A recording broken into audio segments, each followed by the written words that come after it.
And then give me the stream link, or I'll look for it. I put it in the chat, so we should be live. Okay, wait.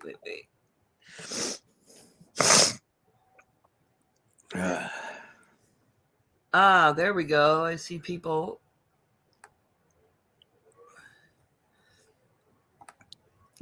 CA made it. Hi, CA.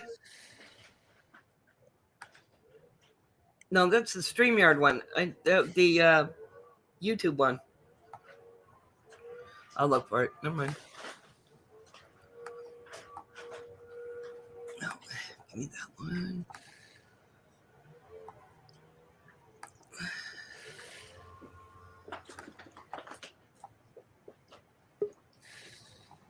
And if anybody's listening, okay, we got 4 people. Alrighty, here we go. Hi, everybody. Hey, everybody. Go to old one. Oh, Mark beat me to it, butthead. Thank you, Mark. Hey, I'm in. Am I in? You're in. There And we there's go. Jerry. We got it all together now. All right. Hey, Jerry, I saw you opening your birthday present. Happy birthday, by the way. I could hear you getting as hard as I was getting looking at all those drill bits, driver bits. Oh, my God. My birthday present. Wasn't that you? Was that a... It wasn't Jerry's birthday. Maybe it was a different Jerry's. Damien just had a birthday. My birthday's not until 9 days from now. Oh, heck. Jerry, Aniceto Modlinato, correct? No, he's No, Jerry. That's Banana Man. Banana Man? Fuck, I'm getting these. Aniceto? It's Banana Man? That's what I call him. I call him Banana Man. Why? Bad, Jerry. I apologize. Anyway, Aniceto got a birthday present. Had like a 100 and what? What's 45 times 4 is what? No. 15 times. Fuck it. Anyway, there's like 180 driver bits on this thing. All the security bits, Torx bits, Y bits, all the things that you need to take apart a cell phone or a laptop. All there in one spot. And it's like, oh my God, I got to get one of those. Anacito Maldinato. He's the Banana Man. He's the Banana Man because we played a game of it was like Among Us, and he had the banana hat the whole time. And after that, I called him the Banana Man, and I just called him that. See, I would think when you say Banana Man, my first thought was hand banana. Oh yeah, no, I think people get me confused when I say Banana Man. They think I'm talking about hand banana, but hand banana to me is hand banana, and I'm not even gonna talk about him too much because we have issues. Okay. Okay. That's fair. No, I'm just kidding. I'm just kidding. No, I'm playing. No, I haven't even talked to him banana not once. I just thought it was funny because I call him Banana Man. But no. Ham Banana's cool. He's a cool guy. I never met him. Well, are we ready to watch this video? Anytime. Yes. All right, cool. What are we watching again? It's going to be episodes 1 through 5 of the 60-second class for this training academy. Cool. Okay. Somebody answer their T-Mobile phone. Taken care of.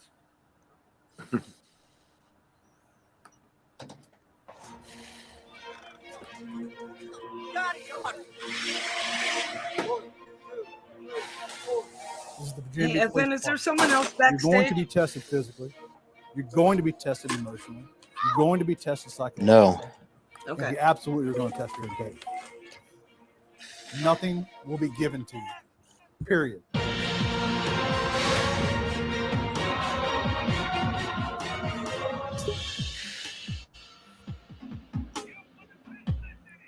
Oh, wait a minute. Yeah, there is.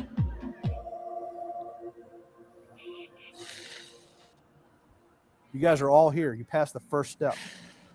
Step 2 is the academy. I am Sergeant Brian Marshall, the academy coordinator. Prepare yourself for it, ladies and gentlemen. We haven't had an academy in session for about 3 months. We are extremely excited to have you. Take a seat and sit down. I suggest you all hurry up. My name is John Sharp. I'm 28. I'm originally from Utah. You know, the whole application process, you're putting your best traits forward. You have your initial application, you have a polygraph, you have a background interview, you have a background check, and then, you know, you have your PT assessment and everything else. And it's like, holy crap. It's seriously the longest freaking thing I've done in my life. They want all your family background, all your friends' background, where you're from, who's this. It's just a lot. You show back up to the written test and the psychological evaluation. A couple more months go by, and then it's the interview. 8 or 9 individuals in a room, all expecting you to say the right thing. The people you're talking to are giving you, at least in my case, a very enthusiastic yes. Like, we're excited to have you. We're glad to have you. You're going to do great. And so I came in with the complete incorrect mindset. You know, could it be shorter? It would be great, but, you know, it is what it is. Day 1 is a unique adventure, not only from my standpoint, but from my squad leaders, right to the recruits. Everybody's usually excited about day 1. The new group, the new batch. What can we expect? Hopefully, we're getting what we would consider a good crop of recruits to mold and grow, and ultimately keep an eye on the guys who show up with their heads already As you shaved. get to know us through the course of the next 25 weeks, you will see probably just in this classroom we have about 300 years of policing. That most people really aren't sure what they're getting into. They have a novel idea, a media Hollywood enhanced image of what a police officer does. While we are not a military based program, we do have order, we do have structure, we do have discipline. That's all you get. You have to have it in order to not have chaos. I did not. I did okay.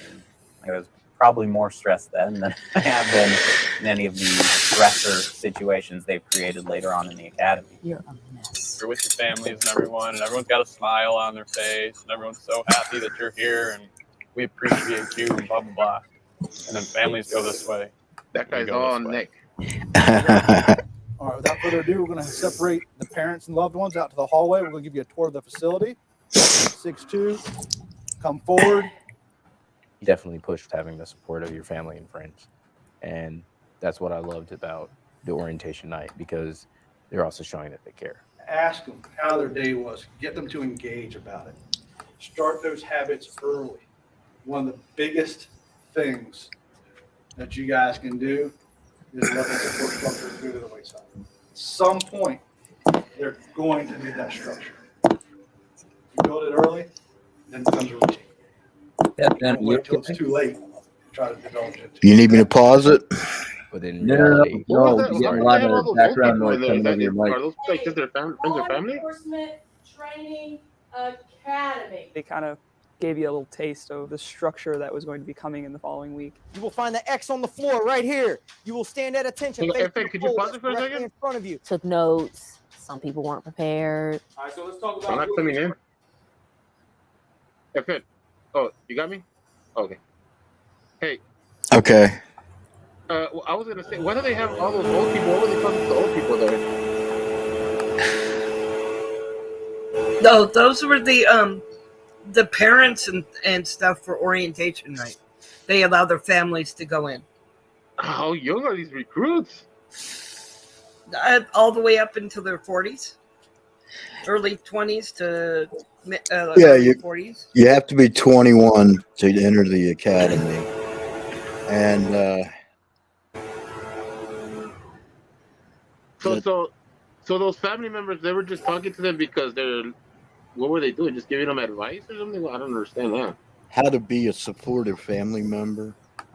So when the officer comes home at night and he's still kind of wound up and needs to talk about what happened today, that they know that they need to be there to be a support system. Wow, I think it's cool.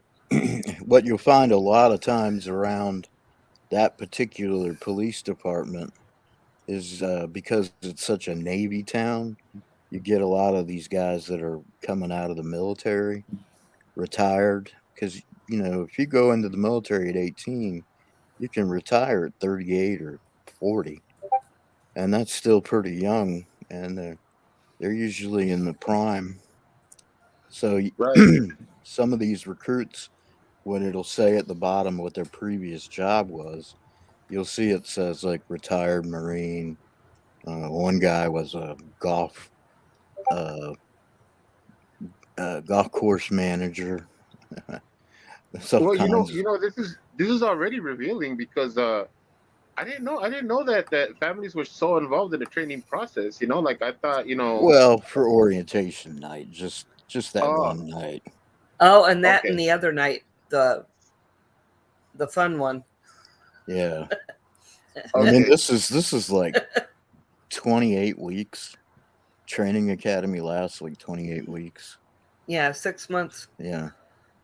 Not the 6 weeks that frauditors like to say. Yeah, or whatever it is. There's no like, oh, you got 10 days of training. No.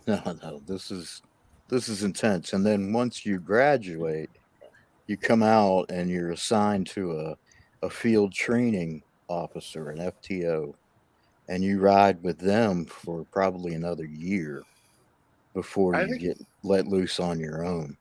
So there's no just boom, you're out there on the street with nothing.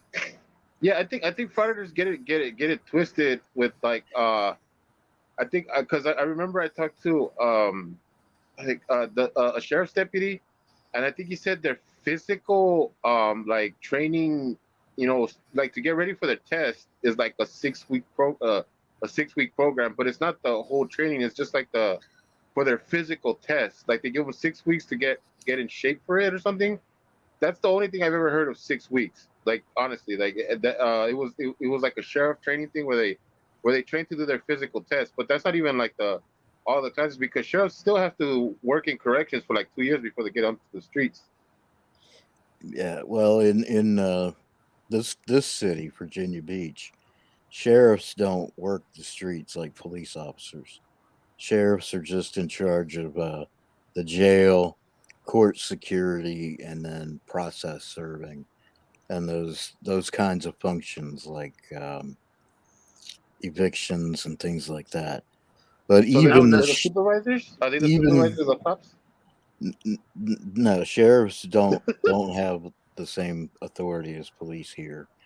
But even still, the sheriff's deputies go to the same law enforcement training academy, and they just have a slightly abbreviated. So instead of like 28 weeks, it's like 20 weeks. Very good. It's still an intense program. See, out here, our sheriffs not only run the jails and stuff like that, but they also have areas that they cover. I've been arrested by the sheriffs. So, yeah, the sheriffs in California handle the unincorporated areas of the state or the county, like the Knolls. Like the Knolls. Yeah, the Knolls is still unincorporated. You mean those gang-infested sheriff's departments? Yeah, those guys. And if you're an incorporated city, may either have their own police department or a contract with the county sheriffs. Or check this out, like in one of the cities over here by where I live, where there was actual corruption, when that police chief was kicked out and that whole department was thrown out, the sheriffs came and took over. Yeah, I would suspect they would have to until another, thing could be, another department could be formed. Yeah. Oh, hey, Wendy has a question. Yeah, she says, are they at a 1-year probation after academy? Depends on the department. Sometimes it's 2 years. Customs was 3 for a while. Continue. Okay, I'm gonna pick it back up. They told us to take notes on everything they were saying. And they discussed the male grooming standards and all the guys writing. They start to discuss the female ones and everybody stops writing. And so I just leaned over and I said, hey, you might want to write this down. There are females in the class as well. I suggest you your mouth shut. Do you understand me? That is absolutely disrespectful and it will not happen in this classroom again. Are we clear? Yes. I had Oh, what great a tyrant. intentions and terrible execution. We will line up in student number order. They gave you your number right then. You had to go to your shelf and grab it off. Group Bertrand, number 2. People were struggling. They couldn't remember their number. Having to carry all that stuff and not drop it. And then you're already like sweating. And I was in heels and I was like, oh my God, like I'm already like just like losing my mind and we haven't even started. I was kind of looking at everybody and trying to figure out, okay, are these people competitive? Is this going to be like a competition of who's the best recruit? And we're all type A personalities. All of us like to be in control of things, which is why we've had such an issue coming together as class. But I don't know, it's hard. You guys have a lot to think about between now and next Thursday. As a team, you are very, very strong. As an individual, you're a party of one. We will weed you out very, very quickly. It's interesting Wow. because you I spend the wonder how many first are going to drop off after third like of the the first academy week. just breaking them down. They come here expecting a whole lot of physical fitness and physical training, PT, but they don't know how much and what kind. They're expecting classroom, but they don't know the atmosphere. Nice of you two to join us today. And we make sure that they are told the rules, that they understand the rules, and what's going to happen if they don't follow the rules. It's not my fault you're not on time. Figure all the talking dead orientation, you know everything by now. My staff is unique. They all have their own specialties. They bring themselves into their job. For me, it's being fair and firm, but there's a time to induce stress. You asked to speak to me. You still call me sir. And there's a time to teach, coach, and mentor. Fight the pain, embrace the suck, and know that you're getting stronger every step of the way and keep going.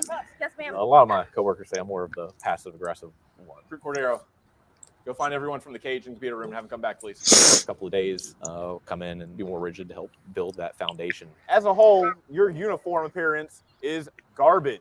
Ironing boards, use them. They're going to expect somebody that is going to stress them out. I already got a draft of a resignation letter sitting in my office right now. All it needs is your name. Somebody that's going to stay on them. Hurry up!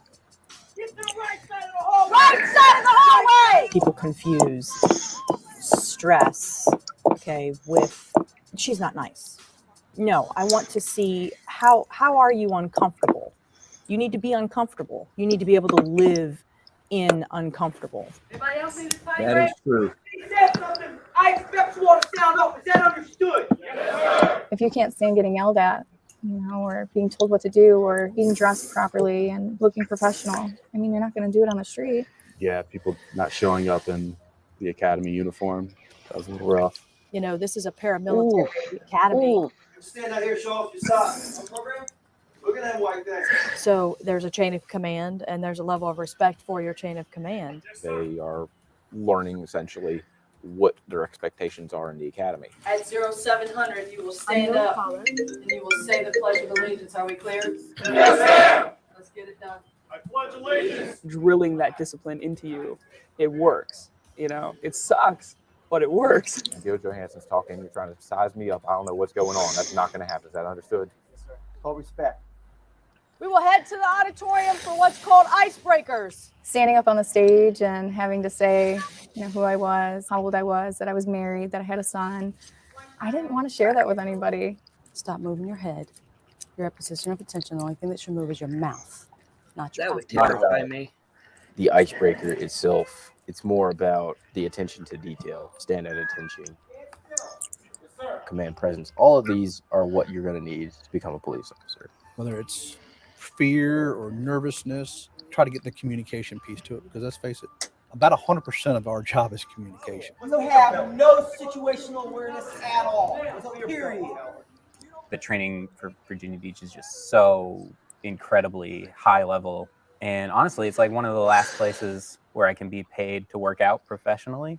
The first day is an introduction to calisthenics. And when I'm seeing them do push-ups, when I'm seeing them do squats, when I'm seeing them do flutter kicks, you can see how coordinated some of these individuals are. Some come in physically prepared. Most of them do not. That was a bit embarrassing because I Oh, had boy. Oh, boy. rescue after the. I felt like I tried to prepare as best I could, but coming in, I mean, you got some serious PT studs in the academy, and it's keeping up with them was just not going to happen. 1827.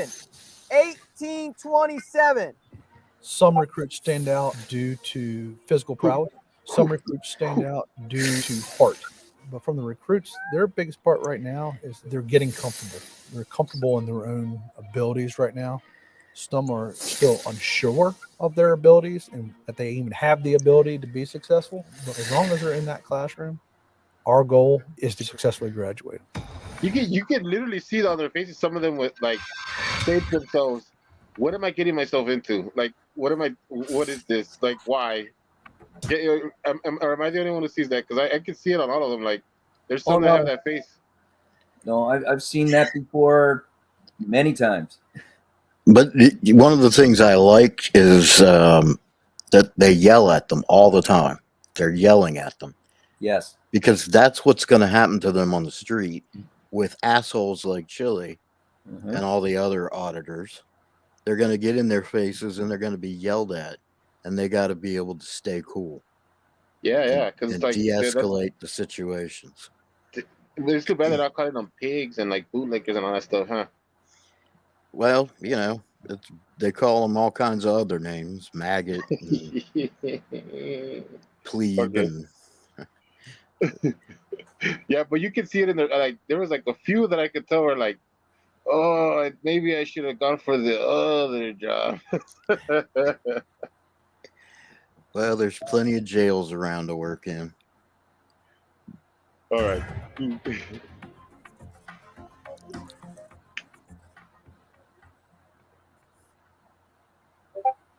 Day one was 59. We are currently sitting at 45. People were just dropping left and right. Originally, people had quit because they just weren't physically ready. Later on, we had a few people that quit that shocked us all. They had to do some deep soul searching and find out that this might not be for them, and I respect them for doing that. We pretty much had a breakdown last night. I'm more of a criminal than a criminal fighter. I missed roll call today, and the realization of all this is what showed me that I am not prepared for this academy. That makes me happy. When you have a life-altering incident, you don't have a redo, a mulligan. You don't get to say, time out. You only have one life to live, and you only have one opportunity to win that fight. You have to win it.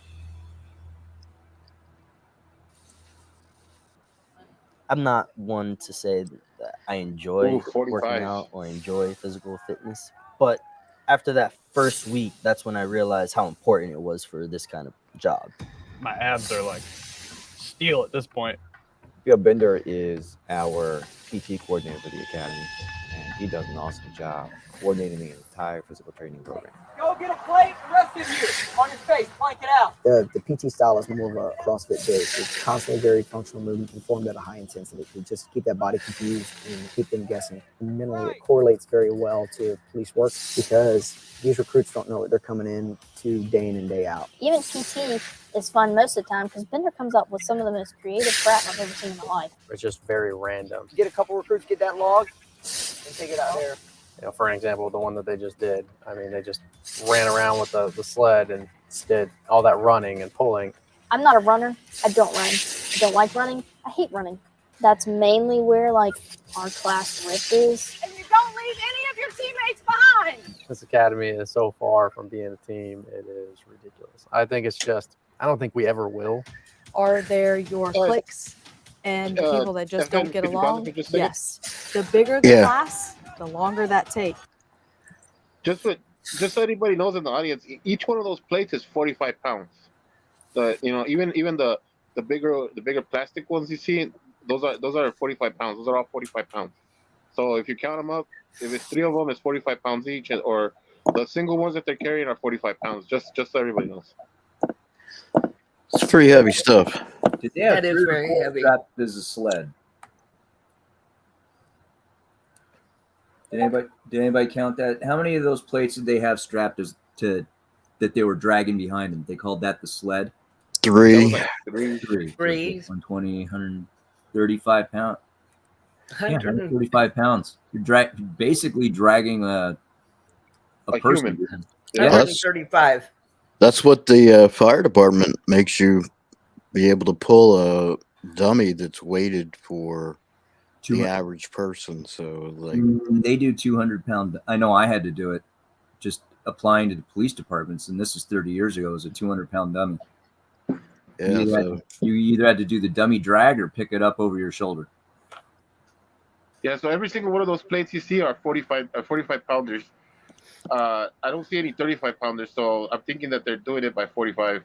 Every multiplication is by 45. It's a lot of weight. Hey, FN.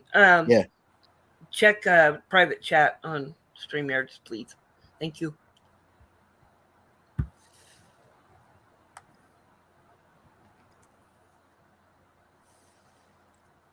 And you don't deserve them either.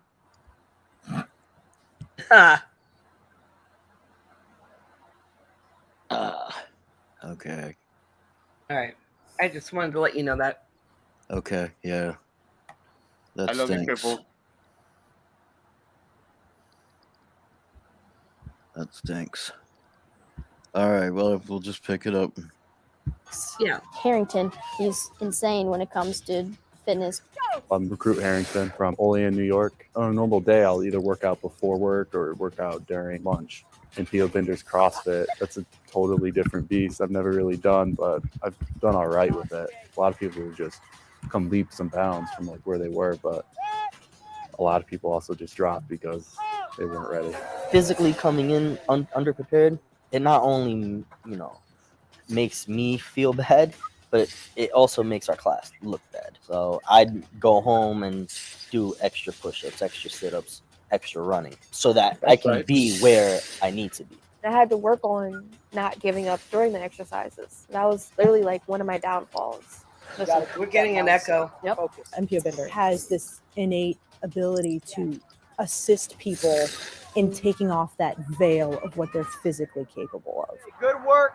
Way to push. Even if you as a person could care less about working out in some way, shape, or form or being physically fit, the job in and of itself doesn't allow you to be that person that's not. It can, but it's a danger to you, yourself, and it's a danger to your brothers and sisters that are out here working the street. I've been in a situation where I've been in a dog fight on the other side of an 8-foot fence, and the backup couldn't climb over the fence because they're physically unfit.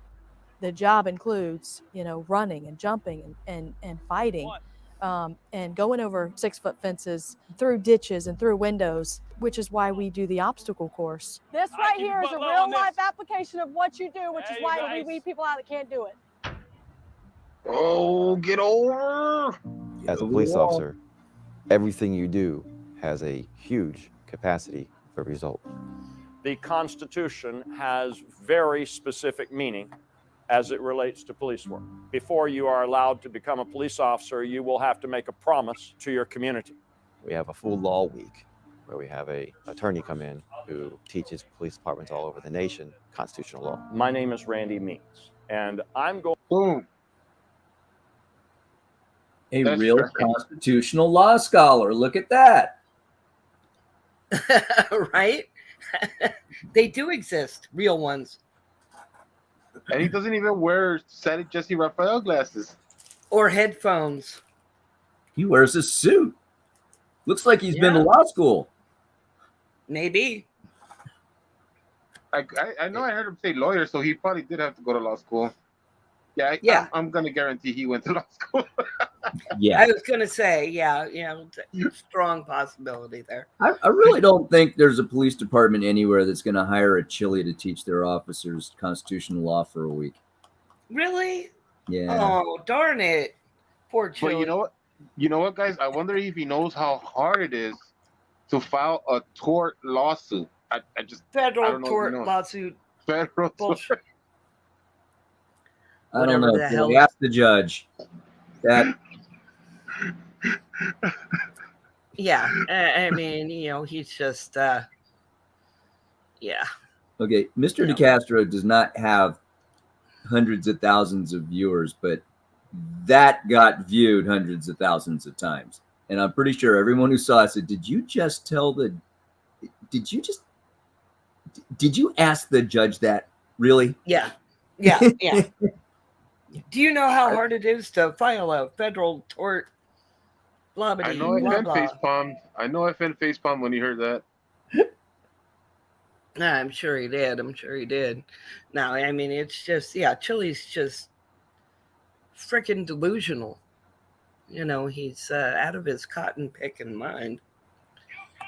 Yeah, I've done this this class. I've done DUI classes. I've done prosecuting firearm cases.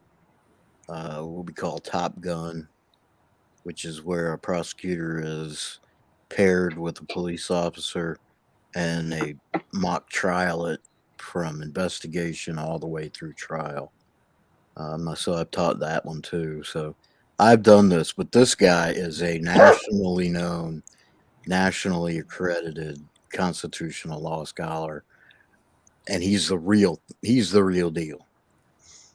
This is no Chili teaching this class, and you'll see a little bit of it. But this is another part of why I wanted to show this, so that people can see that. So it's a little more than just having a constitution in your breast pocket.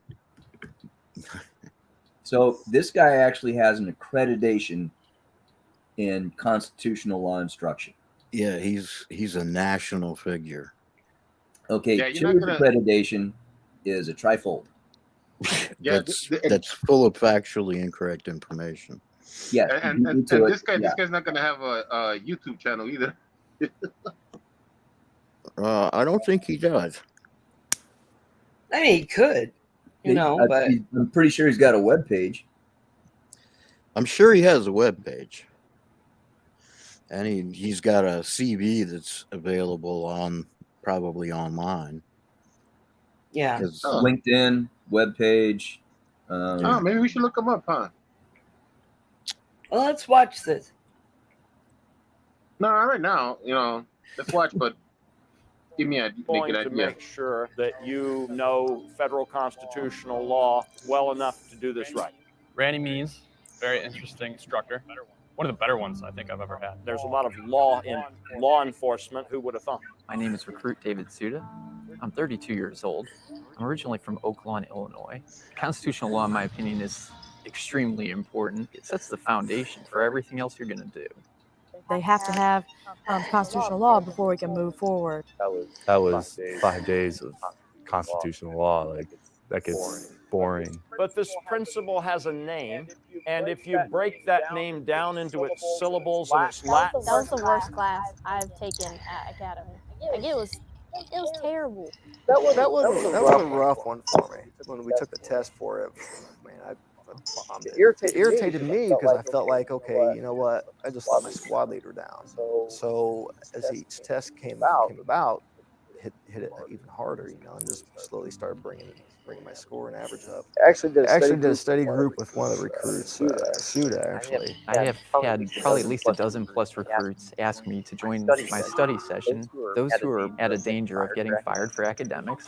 Are we getting an echo? We got an echo again. Those are the ones that I permit to come to my study sessions because I don't want them to get fired. I ended up buying Randy Means' book, his hard copy book, just go through There and we read. go. And there's always something new that I've already learned. And I'm like, I already forgot. It's just so much to know. the modern vernacular. He's very, very dynamic teacher where he gets the recruits involved. They're not just sitting in a seat with death by PowerPoint taking notes. He gets them out of the seat, has them do little scenarios in the class so that he can see that they're applying the law properly, understanding it properly as he's teaching. Let's give these guys a little.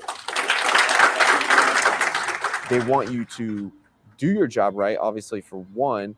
And when you violate somebody's constitutional rights, they don't tolerate it. And they shouldn't, of course. We're trying to teach you to respect things. You can't reasonably go up to somebody, maybe challenge them per se, without knowing what your right and their rights are. We really need to be on top of, okay, are we in the right or are we in the wrong? There's a line and you can't cross it. People are far more educated nowadays when it comes to policing, and call it what it is. It's definitely on the front burner and not the back. They need to have that grasp of that constitutional law, and they need to have that understanding. So when they get put in those situations, they need to know the legal authority. So Proctor's out there. Good. Yes, sir. You guys are dismissed. Thank you, sir.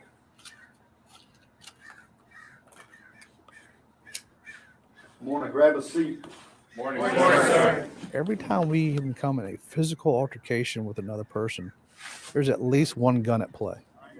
Every single time. And that's ours. Everything we're going to do down here is geared towards safety, protecting your lives and the lives of others in the city of Newport Beach. Once we get out of this classroom, we have a lot of fun. Firearms was interesting. They meant business, which was perfect. I mean, you need to. Some people have experience with guns, some people don't. If you have a background with guns, that's all fine and good, but we want you to be our brand. So we teach you the way that we want you to handle your duty gun. It doesn't matter if you ever shot before. That has no bearing on how you're going to shoot now. Because if you listen to the way we train you, everybody's going to be a good shot. They go through about a week of classroom for that, and then actually putting into practice with just standing on the firing line. There's departments locally that don't get to shoot fraction of the rounds that we do. When you talk about the firearm staff, all those guys Hey, there FN, have pause. a lot of experience. Lead with your head and that gun a little bit. They learn from. Thank you. Johnny O from the Plot Hole and Leducator are here. Hey, what's up, guys? I saw you guys come in. What's up, Leducator? What's up, Johnny O? And I see Playboys in Crime is in here too. Those guys are cool. Everybody's cool. Joshua Lee, Wendy, everybody. Joshua Lee is here. Everybody in here is cool. We only get the cool kids. Oh my gosh, I gotta make sure I look cool for Joshua Lee. I think Leducator would find this pretty interesting because it's it's all about the firearms. It's leducating. Yeah. You came in at the right time. You just came in as they just started their firearms training. Good timing, Chad. Yeah, and one thing about that whole constitutional law that just passed about all that, I mean, if every frauditor could just come in for that 2 second, like that 1 minute period right there where they were talking about how they need to learn constitutional law and they need to know everybody's rights and their own rights, where there's none of this. Well, I know more than you. You don't study the Constitution, man. The thing Well, I I just don't thought I should throw that out understand is that on the side of the road is not the time or the place to argue it. Exactly. You want to argue constitutional law, you do it in court. So officers do know their rights and they know your rights. So when they tell you they're not violating your rights, kind of know it. Okay, Yeah, and the one thing they did say in that, or the recruit said in that video. Hang on a second. Thank you, Leducator, and thank you for stopping by. It was good to see you. Take care, Chad. No, but what I was saying is that these guys need to understand that, by these guys, I mean the frauditors, is that officers will get held accountable if they violate someone's rights. Absolutely. All right. Right. But this is just like one of those things that's like it's gonna destroy that myth that they like to throw out there that officers don't know about Constitution, they don't know what they did an oath to or whatever. You know what I mean? Because they always like to throw that out there. But like this is a good myth breaking on that. Mm-hmm. Yeah. Well, the thing to remember is they're in class for the constitutional law part for 5 days, which sounds like not a lot, but it's 8-hour days plus they're studying extra at night, and they're really only focusing on the criminal aspect of constitutional law. There's a lot of constitutional law you learn in law school that doesn't apply to what a police officer needs to know. What does he need to know about petitioning for a recount?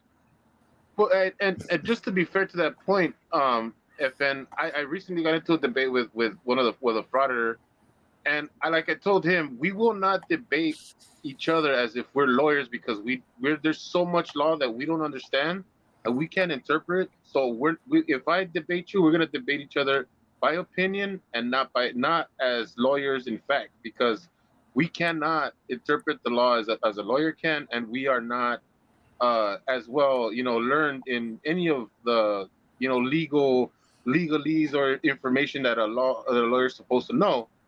And he basically, couldn't argue anything because he was like, oh, but I know the law. I'm like, yeah, you know what you read, but what you read is not what you think you know, because you have to interpret it like a lawyer. You know what I mean? So I don't even think they read. I think they just watch YouTube videos and suddenly Well, think they're an expert because they watch yeah. some other frauditor said something and they think that that's true because the other frauditor said it. Right. And my favorite thing to tell them is, numbers, right? They say, yeah. And I go, well, that doesn't make you a mathematician. True. Doesn't make you a physicist. Hi, Mark. Mark is back. Oh, cool. Let's get back to firearms training. Yeah, let's get back to it. What type of weapon that we have, how to break it down, how to clean it, how to care for it properly, and a lot of shooting. Watch your muzzle, watch your trigger finger. Always. Standing, kneeling, prone, all sorts of positions. They work on the draws of getting you out of the holster fast and on target quick. The weapon I have is more for a left-handed shooter, and at first I couldn't understand why they couldn't switch like my mag release to the right for me, so it was easier. But I mean, you realize, well, what if something happens to your gun and you have to pick up another officer's gun? So there's all these things that could potentially go wrong, where you need to be able to know that you can work every single one of those weapons without thinking. Obviously, we get folks with prior law enforcement, prior military. Sometimes they struggle more than those who have never shot at all because they've developed bad habits. There is a little bit of a mind shift that I had to do coming here. Everything we train in the Marine Corps is to kill. Here is arresting them. So you have to retrain yourself. Hey, I'm not here to kill. I'm here to protect or just administer the law. Only profession where you can take people's constitutional rights away. You realize that? Instruction was unbelievable out there. MPO Sojan and his staff that he's working with out there, they can pinpoint stuff right away. They knew exactly what I was doing wrong. They said, correct it. And by the end of the week, I was shooting in the 90s. It's nice to see that they put that much effort into our training, We might get kind of lost in just trying to get through the academy, but it's very important that you learn. If you don't learn this, you could be killed.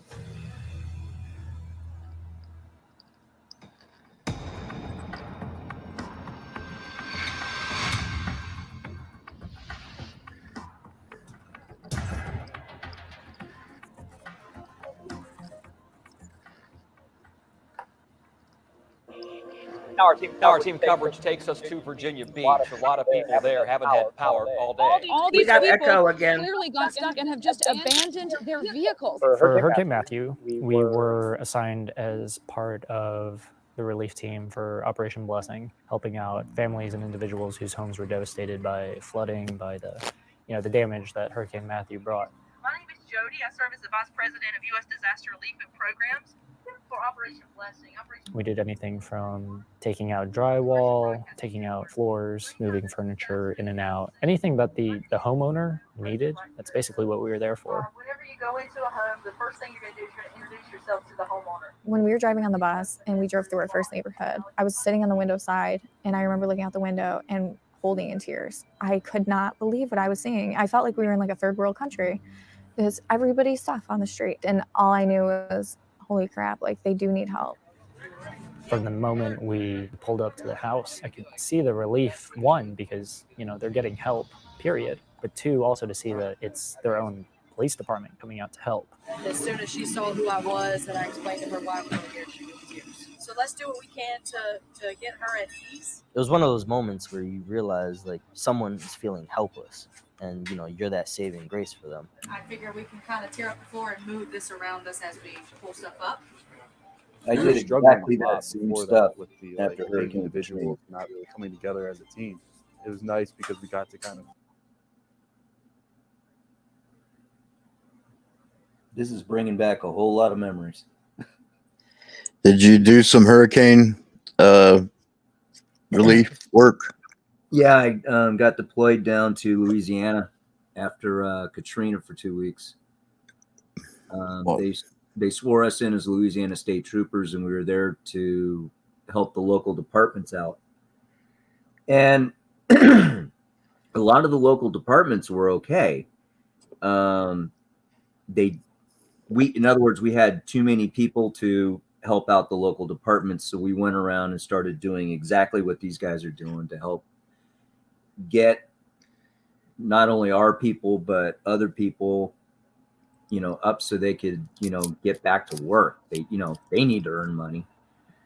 And everywhere you look, it was just completely overwhelming. It was a tough time, that hurricane. I know I was without power for I think it was 2 days. I didn't do anything like this hurricane stuff. In 2009, as part of a community service, I did the fire, a lot of fire department like help for the fires that were going on. When we were having that drought over here in California, you guys remember that? I mean, I think we still Aren't are. you always having a drought? Yeah, no, but this is like there was like a couple of big fires, and I remember they told me if you want to knock out some of the community service, you can help out with some of the cleanup. And it was a lot of I just did a lot of cleanup, a lot of like house cleanup where there wasn't that much of a danger zone, but there was damage from the fires. Like you had to clean up. It was hard work, but it wasn't as bad as where the fires had taken out houses. They wouldn't let us go up there because I guess there was fatalities and stuff like that. But yeah, it was yeah. I remember doing that work. It's a tough situation when these people are what ended up happening is the apartment complexes that they're going into tended to be the low income areas. I don't know why they tend to be in lower levels, but they were going in and helping people who had no other help. So they were like the lady, the trainer said, the one woman was all by herself, and when they came up and said what they were there to help, the citizen actually started to cry. She was just so happy to have somebody that was willing to come in and help. Yeah, I would be if I was in her shoes. Yeah, when you're in situations like that and you feel like everybody's abandoned you, at least like you feel like there's nobody that's gonna help you, and that there's not a single person that wants to. When somebody comes to help you, like it feels awesome. Like it's like wow, like somebody cares about me. I'm alive to these people. Yeah, and then when like a class of 40 people go in, 40 people can knock out some stuff real quick. Oh yeah. Yeah, I could completely understand how that lady feels, but whenever you want to continue on. Be with our MPOs a little bit more. They were more like open than they had ever been before, and I think it was just because of the unique situation. Look, check it out. I kind of idolize MPO Philippone. I see what he's done, and kids come up to him in communities where there isn't a total huge respect for police, and he has earned that. He said, well, I want to be a leader in my community. I said, you know what you can do? You can clean up all that trash that y'all left behind. Because when the kid walks to the bus stop the next morning and sees that trash on the ground, that is what that kid thinks that his neighborhood is about. When I walked back around, all that trash had been picked up. The van was gone. The next day I saw him. I tried to get out and shake his hand on the corner. He was with his friends. He wouldn't shake my hand, but he gave me a fist bump. So I'll take that. Community policing to me is where the job is at. If we are really honestly saying that we're protecting and serving, that's one way to serve, through community involvement. MPO Philippone and I have a long relationship and career together. We were actually partners on COP for the first 2 years that I was there. And so we have a bond like no other. When you work that close with somebody in the environment that we work, you form that relationship that is almost undescribable. Filippo comes in Friday afternoon, and we're all pretty in the dumps. It's been a long week. And he's like, you guys are doing fine. You should be proud of yourselves. We're proud of you. want you to do well. And I was like, I needed that. When you lose a week, you gotta find a week's worth of extra space in in an already tight schedule. And so when that happened, I actually encountered a lot of personal difficulties as far as childcare went. Just feeling like I could be present as a parent outside of work. And the squad leaders, they took me aside and they said, look, we noticed a drastic change in your performance and your behavior. Is everything all right at home? And I explained to them what was going on. They said, we can deal with that. You got to understand that this is the nature of police work. And so instead of just scaring me with all that, they actually gave me the resources and the tips and the tricks and the hints on how to deal with that when the time comes. Okay, thank you, sir. Yes, thanks. I think it's a shame that it interrupted our training the way it did, but I think it was really a great opportunity, especially with public's opinion of police. And I think it was like our second or third week in the academy, we were doing traffic direction. We're kind of lined up waiting to get our turn to go out into the intersection and practice directing traffic. And a school bus full of kids drove by, and we're waving, we're like, hey, and they're like, you, and we were like, okay, bye.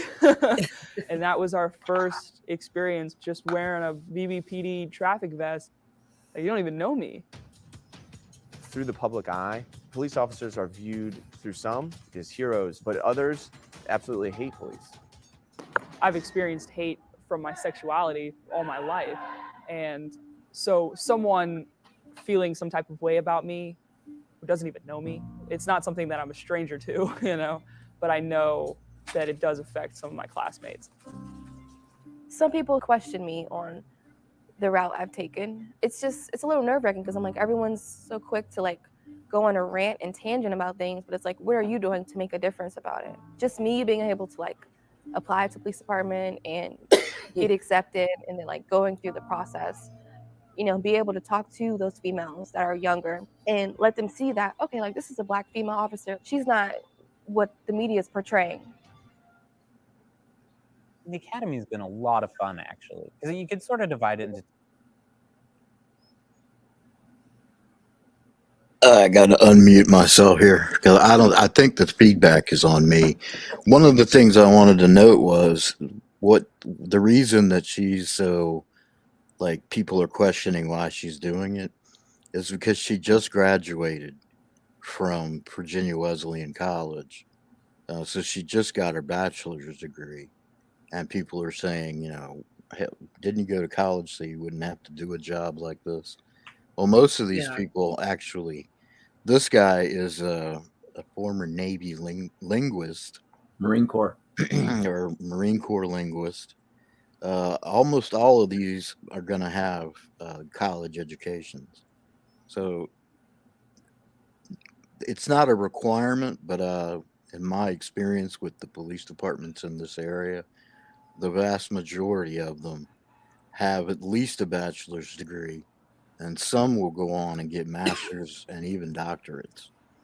Yeah, so they're not the dumbasses that Chili likes to portray, like they couldn't, get a real job, so they had to become cops. Right. In my particular law school class, we had 4 police officers and the superintendent of the local regional jail, so the warden essentially of the regional jail, and one of the officers was a captain in the Portsmouth Police Department, which is another city around Virginia Beach. And so we had police. We also had a Navy SEAL in our law school class. So, there are educated police officers. Don't think that they're like GED and they don't have any education and they're coming out basically dunce cap like Chili is. Yeah, and Chili just barely graduated high school, coming in second to last. There was only one guy behind him, and then he didn't make it through undergrad. Right. And you know what? FN, I think that one guy that was behind him was probably the guy that, got like that one rare cancer and he couldn't go to school for like almost a whole year. Yeah, probably. But you know what I was gonna say is that again, that's one of those things that these guys pick up because you'll see like the recruitment, advertisements on newspapers and stuff like that for cops, and they'll say like GED is okay. Like, they'll put like, oh, if all you got is your high school diploma, it's okay. And so they think that, okay, oh, this is a bunch of people who have high school diplomas who are trying to become cops, and it's like, no, man, that's just saying that a minimum requirement would be your high school diploma. Doesn't mean that that's the type of people that want to go become officers. And I've always said, it takes a certain type of person to want to be an officer to begin with, and usually it's people who are willing to put in sacrifice time. People who will go out of their way to get a bachelor's degree, a master's degrees, because that takes time. It takes effort. It takes it takes you to sacrifice a lot from yourself, and that's the type of person that wants to become an officer. Hey, when I got my associates and my bachelor's, I was doing it working full time plus overtime. Yeah, Exactly. I worked to go to law school. I went at night. I was a night part-time student. Even though I was technically a part-time student, I did law school in 2.5 years versus the 3 that the full-time students did it. And I worked a full-time job and a part-time job in order to pay for it, and still ended up with over $100,000 in loans. So people who go into this, go into law in any kind of shape or form, generally are dedicated. They want to do this. At least that's been my experience with the local police departments. These are not Yeah. people who like went, oh, well, I could either be a gas station attendant or I could go be a police officer. That's not the case. And I would say most of the time it's not even for the power either, because like I've also met a lot of people who were security guards and stuff like that, who wanted to become officers, or in the route to becoming officers and stuff like that. and Absolutely. and it's not a matter of, oh, I want this power. It's just, hey, you know what, I want to be able to give back to my community, and I want to show that it's possible that good human beings can be in a position of responsibility and not take advantage of it, like from what you've heard and stuff like that. And that's what I think is the difference now. That's why I get so upset with the way people portray officers now, because I think that everything has switched. At one time, we probably were, officers. There were some officers that were bad or whatever, like when transparency wasn't as good as it is now. Like I think that there was those problems, but I think now everything is shifted in the way that transparency is there. I think there's actually decent human beings who want to be officers, and most of them want to be officers because they want to improve the quality of officers that are out there. And that is not that is not being put out there, because that narrative of people who want to portray them negatively is so well etched into our society right now that we're playing that up. And I think that's wrong, but I think things like this is going to help. I think what I found was that the departments, they weed out people who are power trip type people. We called them Those, bad Chevy. yeah, those that like really want to get out there because they want that power and they want that control. Those get weeded out before they even make it to the academy. And I found that I had some. I prosecuted on what was called the adult trial team, and that's just your everyday felonies. So, like shoplifting over a certain amount of money. And what I would find is a loss prevention agents. You would meet them in court, and they would say, "Yep, I'm applying to the academy again. Maybe this time, my sixth try, I'll get through." And you can already tell when they testify and how their demeanor is and what happened in their interaction with the shoplifter. You're like, nah, you're never gonna make it, buddy. Stick to loss prevention, because this is where you are safest, because you're not meant to be on the street. You couldn't handle the job. Yeah. And I also think that, yes, there was a time, especially in the South, where the police departments were absolutely corrupt, absolutely racist, but they have instituted so many things like citizen advisory boards. Um, I know my local city council has a heavy oversight in the police department and its management structures and its leadership. And so it has really straightened out that corruption angle.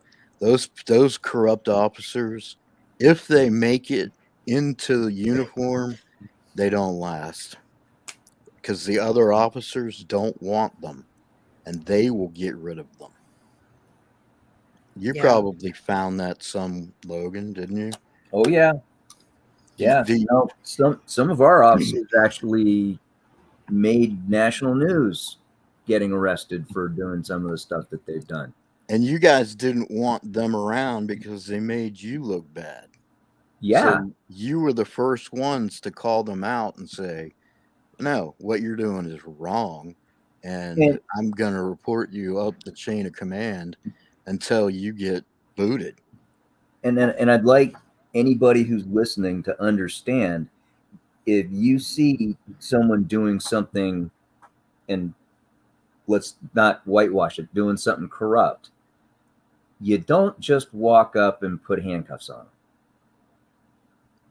You know, you notify the chain of command, they launch an investigation, and then internal affairs will probably come by and put the handcuffs on after they get all the evidence. Because you don't just accuse somebody in a public trust position who the public is deemed to have integrity of having an integrity violation. You got to be able to prove it before they can get cuffed up. Right. And they will because plenty of the stories are out there. Like I said, it's just not put out there enough. Those stories of people who have taken, you know, that trust and they violated it, they get put in cuffs, they get charged. None of that stuff that people talk about, qualified immunity or whatever, they don't just get, you know, like swept under the rug or anything like that. They I look believe for in some situations they do. Absolutely. I absolutely believe that sometimes it does get swept under the rug, and sometimes there's, you know, slapped on the wrist. I'm not saying all the time, but I'm sure it happens. You have your favorite children in any profession that you work in. Yeah, Right. no, that's what I was gonna say. You know, like you know, there's people like even in the Hollywood industry where they you know, they'll protect people for a long time because they are, you know, what are considered, you know, golden children amongst, you know, the Hollywood elite. But it's one of those things that eventually everything comes to light. Eventually, you know, you can't hold back somebody's atrocities no matter how, you know, how much you want to. So you're gonna have to find a way to bring that out. But what I'm saying is that like it will happen. It will happen. You know, it's not people. Chile likes to talk about there's no transparency and stuff like that. This is the age of transparency. We are now in the age of transparency. Everything comes out. Nobody can hide a secret like that. You know, that's all I'm saying. I'm not saying that. Chile. Go ahead. Yeah, sorry. go ahead. No. Go ahead. I was done. Chile, you know, he doesn't, doesn't suit his narrative that we have more transparency now than ever. You know, that doesn't suit his narrative. He's saying we have like none, you know, and if it wasn't for him holding a camera to the cop, they would have, what was it the other night, would have beat his ass, put him in torture cuffs, then into a dungeon and did things to him that he, I think, likes, honestly. But never mind. That was pretty good of me. I kept that pretty clean. But, you know, I totally lost my train of thought. Damn it. Anyway, go ahead. This is true too. That's Doug. right, Doug. And D, I didn't know you were here. Hey, buddy. Hey, Doug. He's right. All right, let me But pick Chili it back doesn't up. see it that way. We got to have the 360 cameras, and God, he just. All right. He's so Two stupid. different categories. You have your knowledge, where you're learning stuff in the classroom, and then you've got the skill-based stuff. You have your driving, and those are just, I like to think of them as like movie star weeks. I'm the driver training coordinator responsible for all driver training for certified officers, recruits, as well as other outside agencies. This is one of the high points of the academy. The Creed's This training is fun facility, it's a stuff. 271 square acre training site. We do all of our tactical training, driver training. That's called the skid Anything pad. that isn't limited to classroom is done here. The car for the officer is their office. That's everything. We're from paperwork to interacting with people. Most of the time they're spending the vehicle. Oh yeah, pause that right there. Yeah, That's what I want some people to understand. When you see a police officer in the 7-Eleven and you think, oh, look at the police car at the 7-Eleven. Look, they're getting coffee and donuts.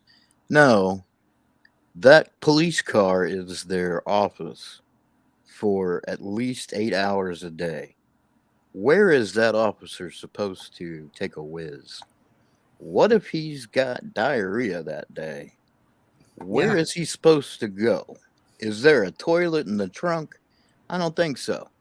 Usually they go to the 7-Elevens and they stop into those kinds of places because they need to stretch their legs for a few minutes or they need to go to the bathroom. I absolutely get offended when people talk about, oh, look at the cops in there getting their coffee and donuts. It's offensive. Yeah, and 7-Elevens, most 7-Elevens, as a former 7-Eleven manager, most 7-Elevens have an agreement with the officers that they can come in and use the restroom. They'll usually have two. We'll have one for employees and one for officers that want to come in and use it. And mostly any first responders. We also do it for paramedics, and we would do it for firefighters if they needed to use them. It was restrooms anytime, and we would give them free coffee. But even when we did give them free coffee, they still paid for it. I think only the whole time that I worked at a 7-Eleven, which was like a year and a half, I think only like two of them took the free coffee, and that was only because they were in a rush. Most of the time, they pay for it. I had a situation like that, surprisingly, 7-Eleven. They had a new employee, and this was the 7 a.m. rush, where you basically have one guy back there just continuing to make coffee because it disappears so quickly. Yeah, I know. The line is backed up around, and this kid is insisting on giving me a free cup of coffee, and I'm just like, no, here, take the $1. And no, and I'm just like, all right, fine. Took the free coffee, and around 9 o'clock, I went back when I needed a refill. Went back, talked to the manager. I knew him for a couple of years, and I just said, hey, Sam, you got a new kid here. Let him know that I pay for my coffee, because if I take free stuff and no one else gets free stuff, it looks really bad. Okay, that's the way I explained it to him. In fact, what it is, I'm not allowed to do that unless they offer the same discount to every like group. So all law enforcement must get a free cup of coffee, or nobody gets it, or all military gets a free cup, or nobody does. Well, And in my store, I remember I told the manager that, look, if they come in uniform and we know who they are outside of uniform, we can't be like, they're not going to get it because they're out of uniform. If we know them, we know who they are. So, let them have their coffee. But it was always just an offer. Like, you don't have to pay for that. That's what I always say. You don't have to pay for that. But they'd be like, I want to pay for it. Okay. Like it was always that. It was like, you don't have to pay for it if you don't want to. No, it's fine. I'll pay for it. And I always tried to keep it low. Like, I never tried to say like, oh, officer, you don't have to pay for that. Get out of here. You know what I mean? Because I knew what kind of position that would put you guys in. I would just whenever the officer would get to the counter, I'd be like, you don't have to pay for that. I'd be like, I want to pay for it. And I like I said, it was like 99.9%. All of them paid for it. The only two that didn't pay for it is because they got a call, and I saw them on the radio and they were waiting in line, and I said, "It's cool, guys." I just like waved them off, and they took off with the coffee. No, understood. And for this kid, in his defense, he was a kid. It's probably one of his first jobs. He was not born in the States. His English wasn't that good. And he looked kind of scared when I wouldn't take the free cup. So, like I said, all it was that I was talking to Sam about was, hey, educate your employee. He's not in trouble. He just needs a little more training. And Sam was cool. He was like, yeah, no problem, thanks for bringing it to my attention. And I handed Sam $2, one for the coffee earlier and one for this one, my refill. Yeah, I can tell you that the 7-Elevens like the fact that the police officers drop in at random times. Yes, they do. Yeah, we do. I like I had before I became the manager at that 7-Eleven in particular, I used to just work at night. So anytime a police officer would come in, I would literally ask them questions that I just would ask them questions so they could stick around. Especially because we would get our trucks at like 3 a.m. So I would just ask them things just so they could stay there long enough so that I could get stuff off the truck. Then after that, I would just become silent, and they'll be like, "Oh, all of a sudden you don't want to talk anymore, huh?" But I got to know a lot of officers like that too, and I'm actually happy for that job because it bridged the divide between like what I thought an officer was and what I found out what an officer was, because that's where I got a lot of my information from. Those moments in the 7-Eleven, just having those conversations with those officers. They're citizens just like you and me. They live in the cities that they work in. A lot of them do. Or they live in neighboring cities. And so they're just people like you and me. They have families at home. They want to get home at night. Exactly. They got kids. They've got wives and husbands. And I live in South Central Los Angeles. So like I've heard all the bad stuff, and I know people that live through bad stuff, but I also know the officers that know about the same stuff too. Like there's officers that are from my generation that are like, I heard all of that bad stuff, and you know what? If I see it, I'm gonna report it because I don't want to see that, But they haven't seen it in the departments that they work in. I have a friend who we used to call RoboCop because he played in the football team with us, and his dream was always to be an officer. He went to go become an officer in Long Beach, and there was some corruption there at the time, so it kind of discouraged him and made him feel real bad that he was there. But he reported and he got it out. Like all that corruption that he found when he first got there is all gone now. All those people that were causing those problems are all gone. What and year it's a was whole new this? department. Huh? What year was this? 2007, 2006, 2007. Okay. Yeah. I know someone who got fired. Yeah, I don't know. There was a lot of stuff going on in Long Beach at that time. There was like race wars between the like Samoans and black people. It was really bad at the time. Oh, I know. Long Beach is no joke, man. That they. My brother lived there for a while. Hey, FN, check backstage. Yeah, I can't seem to scroll down. Just backstage, it should be at the. Yeah, it's down below where the rest of you guys are. Well, I'll play with it and let's get the video going again. Okay.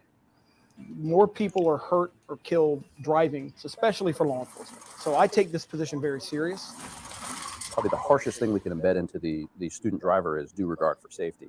It's a state law, so a state requirement, but we emphasize it so much because we are order when there is chaos. The recruits show up for 2 days of classroom, going over driving principles, vehicle dynamics, the reasons the vehicle's doing what it's doing. Following the classroom portion, it's a week long of nonstop button-to-seat driving. Driving is huge in policing in order to prevent How's it going? crashes from occurring. And for you Good, to how be you- proficient, you need to Good. be able to move that car as if it were an extension of your body. So I look at myself as a very good driver, but driving backwards and being out of your seat and only looking in the back was just not good for me. I didn't like that at all. Cute. I just have a thing for girls with glasses like that. To know where you're going. They're nerdy cute. This is not Star Wars. I like girls with glasses and they got the messy bun. Use your leg, get your butt up out of the seat. You know what I'm talking about? They put their hair back, the messy bun. Oh. I have glasses and a messy bun, but I'm not cute. Yeah, messy bun. Yeah, You could probably come up with some. No, I'm not going to go there. Messy bun. See what happens? Doug gets on here and it starts sliding. All I brought up was messy buns. Yeah, I think That's all I did. I started it. I the think messy with. buns. Give me all the messy buns. I just happen to really like kind of nerdy girls with glasses like that. I do too. And as soon as I saw her with the glasses, and when I was watching this the first time, I was like, "Wow, I'm gonna have to go try and find this young lady." You must have had a crush on Judge Hotness. Yeah, I also like girls that say, "I smell weed." Do you smell weed? I smell weed. I smell weed. Well, yeah, I'm sure Doug smells weed, and Jerry, and Logan. And Logan. Yeah. All 20 friendly. Okay, you can go ahead. Back window. I love driving. I've built my own car, so cars, I was like, this is my thing. And then we get there day one, and like they got all these rules about golfing, and I'm like, what's golfing? I've never even heard of that. That first day where we were just backing up everywhere, I must have hit just about every cone on that track at least once. Some of the horns didn't work, and you have to beep when you back up. So I would just scream it out the window for everyone to hear. No matter what I did, people always made sure I got that car. Beep.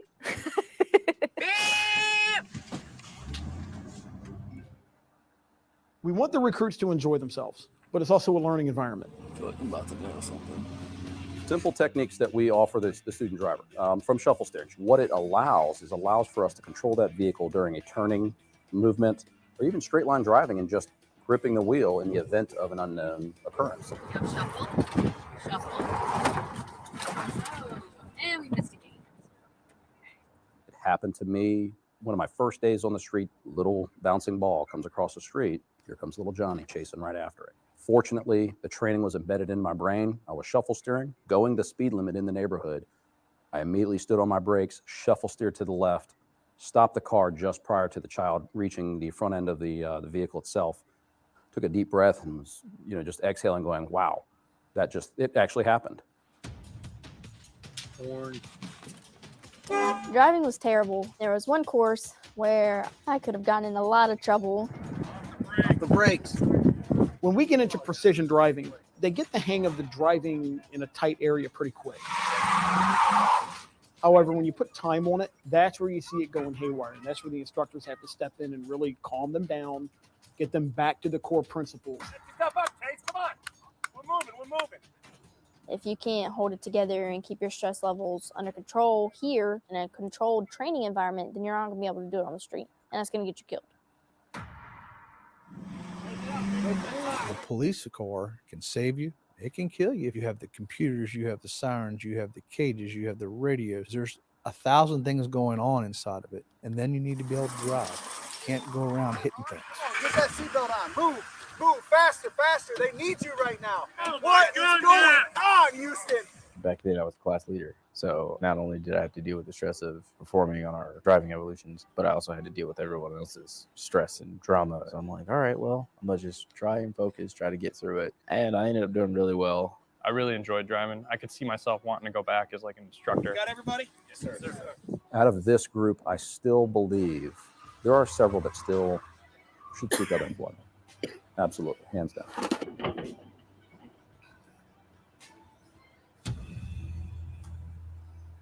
I like to see what they do up north here for like a winter driving.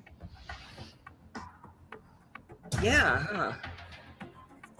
I gotta assume there's like a I mean, obviously down south you don't need to worry about it so much, but like I live in Maine, so I mean, there's got to be some sort of snow driving course that they do. It doesn't snow here very often. Virginia Beach gets snow every couple of years. Yeah. And it's down and it's there, and then it's gone in a day or 2 days. Yeah, not so much up here. Is that Virginia Beach, Virginia? Yeah. Okay, you remember the blizzard in '94? There's been a couple of good blizzards, but yeah, I do remember '94. Yeah, that's when I was in Front Royal, Virginia, for dog school, and I was only supposed to be there for 12 weeks. 5.5 months later, because the snow was so bad, we got our winter driving on the job. They actually sent someone up from Georgia, and they say, well, screw it, we got the conditions, let's get you guys trained. Yeah, Northern Virginia gets snow all the time. But Yeah, we're right up there, literally next to West Virginia. Yeah, see, you guys got a blizzard, and we got an earthquake from hell. I know. My mom was going through it. I remember watching the World Series that year.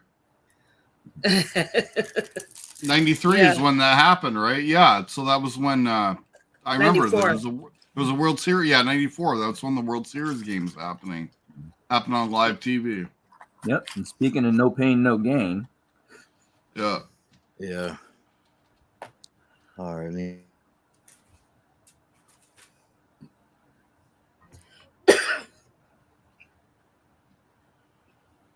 I told you 6'2". We got all comfortable, had a cookout, and all this crap at Creed's, and then we come back to freaking Academy, and we've lost our mind. This week, a lot of people just have dropped the ball. Someone forgot the camera. Someone forgot the roster. Someone was missing gear. I don't blame the squad leaders for doing it at all. You know, we're not a team. You know, we're still being a bunch of individuals. Hit it, mass punishment. I'm for it. I think I struggle more with the being punished for other people thing more than I do the punishment. PT's never really been an issue for me. Good work. You always do good work. I'm tired of paying for other people's mistakes. How am I supposed to know you have attention to detail in that gym when we're teaching you things that are going to save your freaking life? Get water and get in the gym now.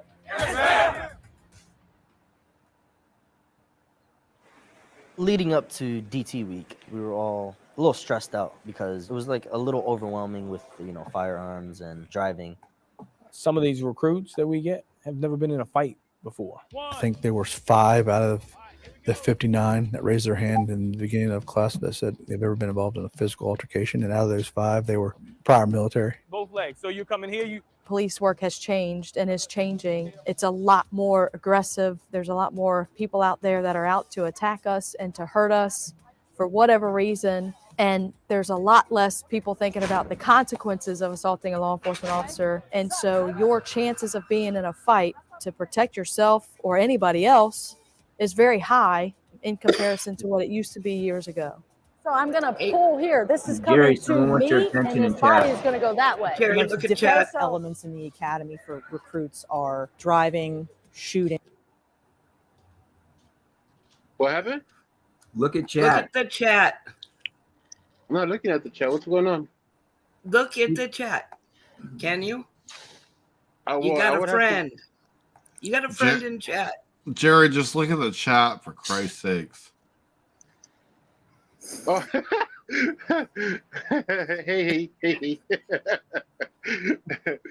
You found me, huh? I thought she wasn't gonna find. I thought she wasn't gonna find the. I told her look for FN. FN Miss lawyer. Mandy. Sorry. Ooh. Hi, Miss Mandy. Miss Mandy, how are you?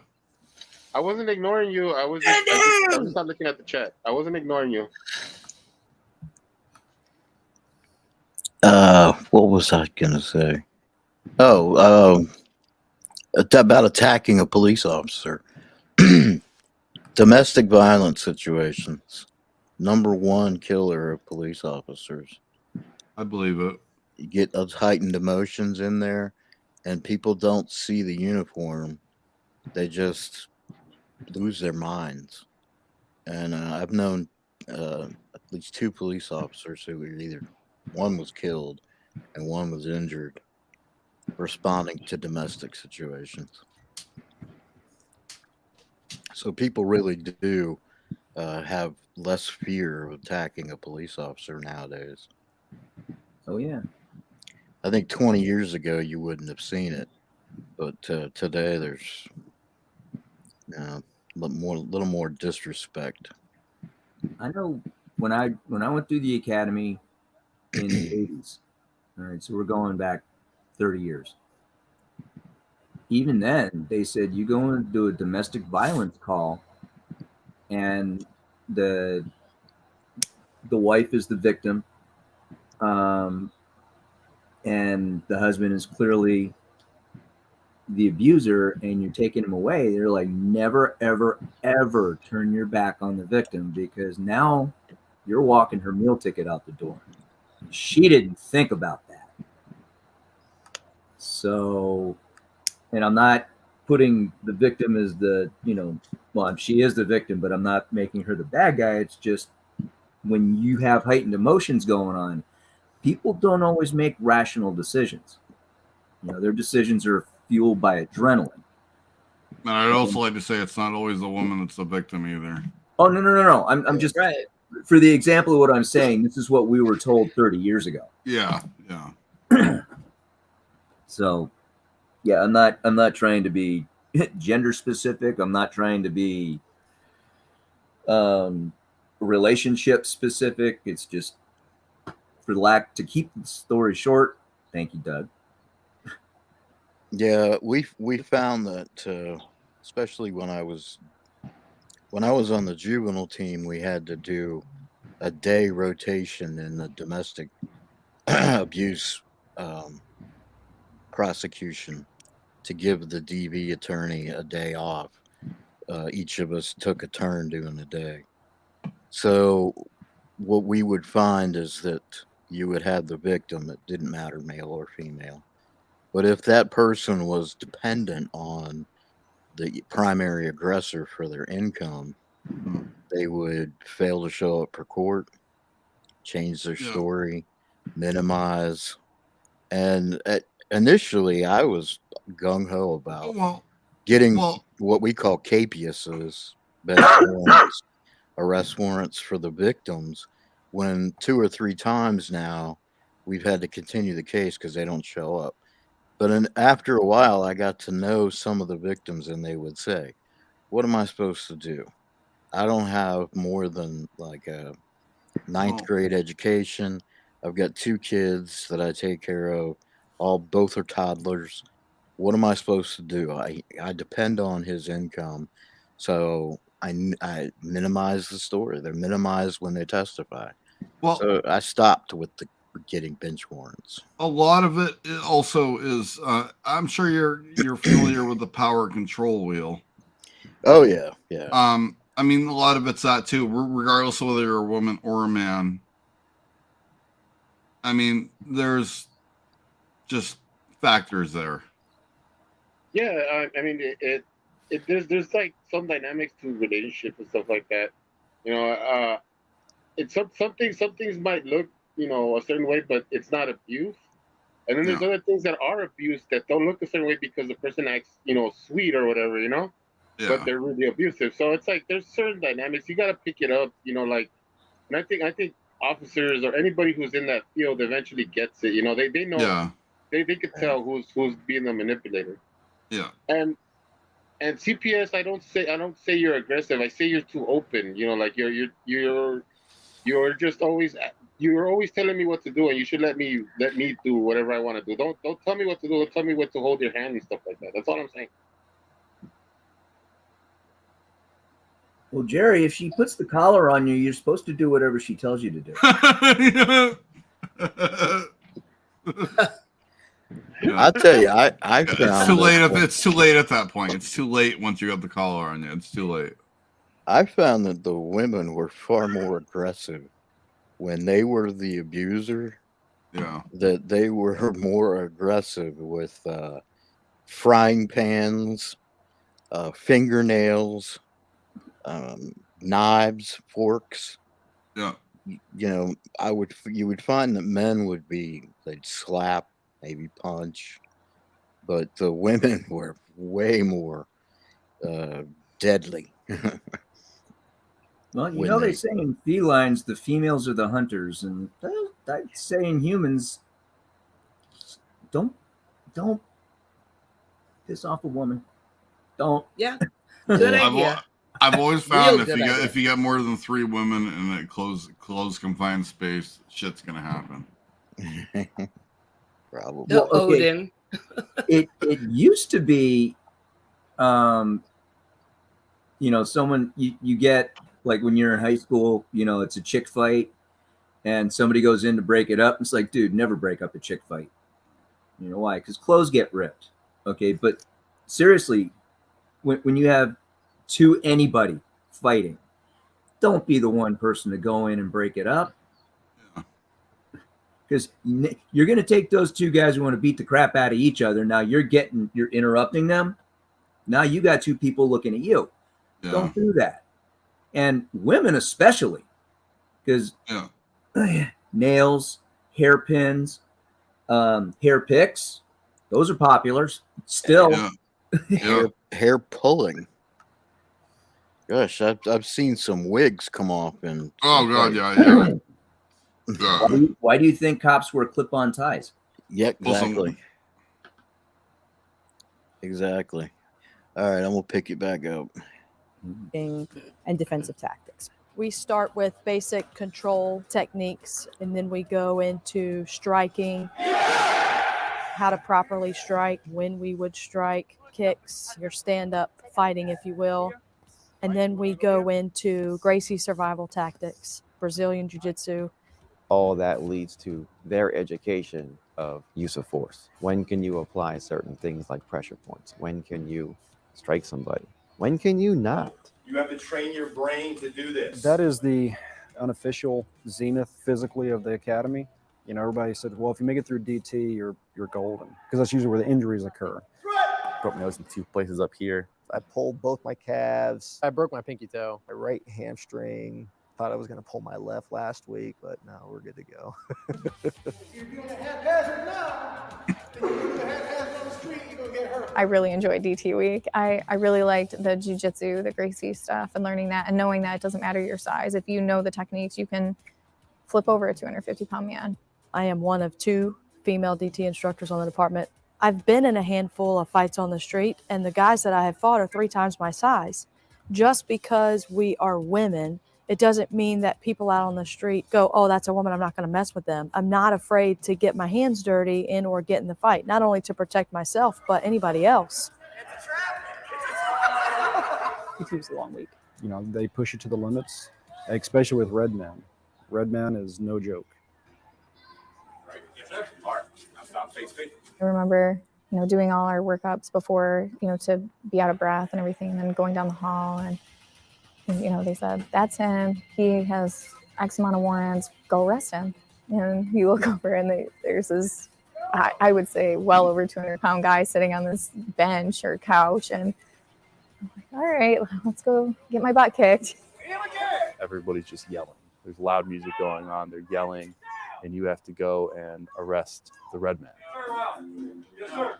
Let's go! Let's go here!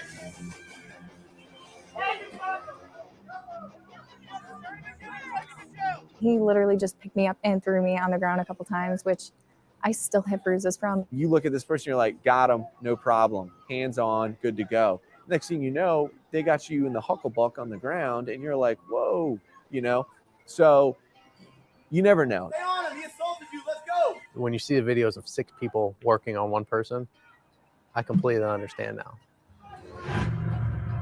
I just went in and I feel like I just yelled at him, told him he's under arrest, get on the ground. It was fun. Hey, good job. Hit arm technique. What did you do wrong? Did you use? Oh, I used the wrong knee. Yes! That's fine. But it worked. That's fine. Okay? It worked in the fight. That's fine. Okay? That's fine. Thank you. As soon as I heard that was the end, my body just shut down. There are things you can do, and it doesn't matter your size. The whole test was to just make sure you don't give up. and that's not in my vocabulary. You have several minutes to read. Nationwide, I think there's an expectation that police officers need to be able to do everything within their power not to utilize deadly force, which I'm in agreement with. One of the newest options in law enforcement is taser. Activate my taser, pull the trigger, probes go down range. Our PowerPoint is vastly in depth. It goes into all the mechanics of the weapon, when you should and shouldn't use it. Although they don't tell you when you can and cannot use it, they give you a lot of insight on when it would be best utilized. And then they have the option of being exposed. Most people take the ride because you don't want to be that recruit that doesn't take it. You're not going to get a full ride, but you're going to get a shot. They start to see the instructor showing up in our taser uniform. They're immediately immobilized with fear. All I kept telling myself was, it can't be worse than labor and birth. It just can't. There it goes. That was not fun.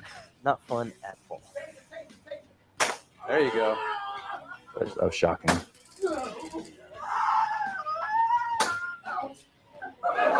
It felt like someone took a hot branding iron and like shoved it up my butt, and it just like it was terrible.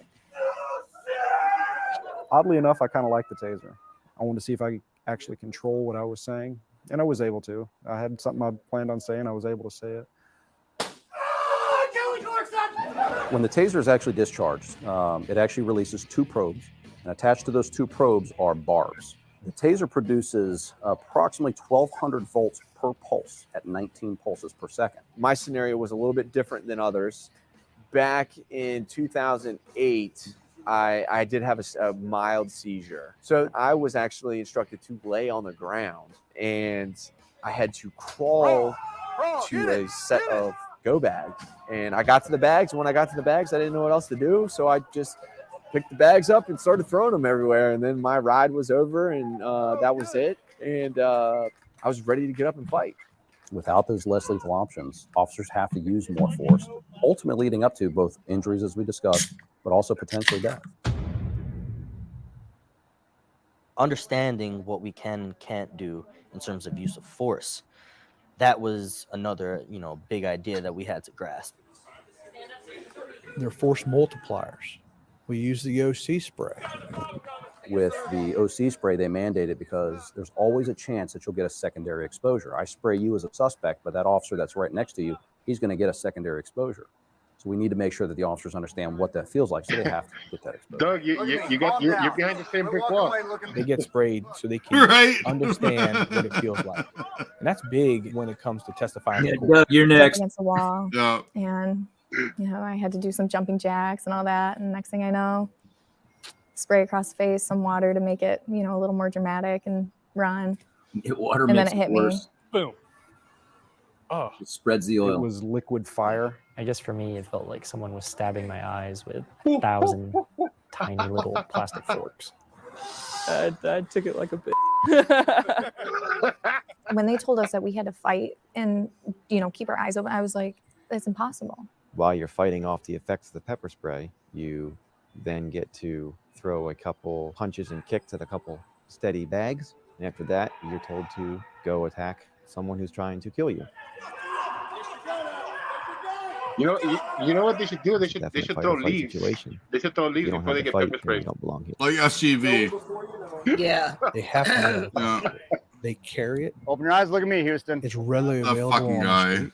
Odds are, at some point in their career, they're going to Is be he still exposed to it demonetized? in an arrest situation. That if they I don't know. I heard he went live. I think I saw Irish breaking down one of his videos because Cholito came in to bother him or something like that. Oh, you didn't see that Chili stream? Oh, it was great. I don't watch silly shit anymore. It gets fucking annoying. Well, after a the while. part where he meets up with SGV is. Oh, he actually met SGV? Yes. Oh God, that's like Hitler meeting up with fucking Stalin. Yeah, I'm sorry for that. Yeah, Hitler meeting Himmler for the first time. It was kind of funny because Chili walks up to him thinking that SVG would know who he is. And SVG just goes, I don't know who you are. Yeah, flat out.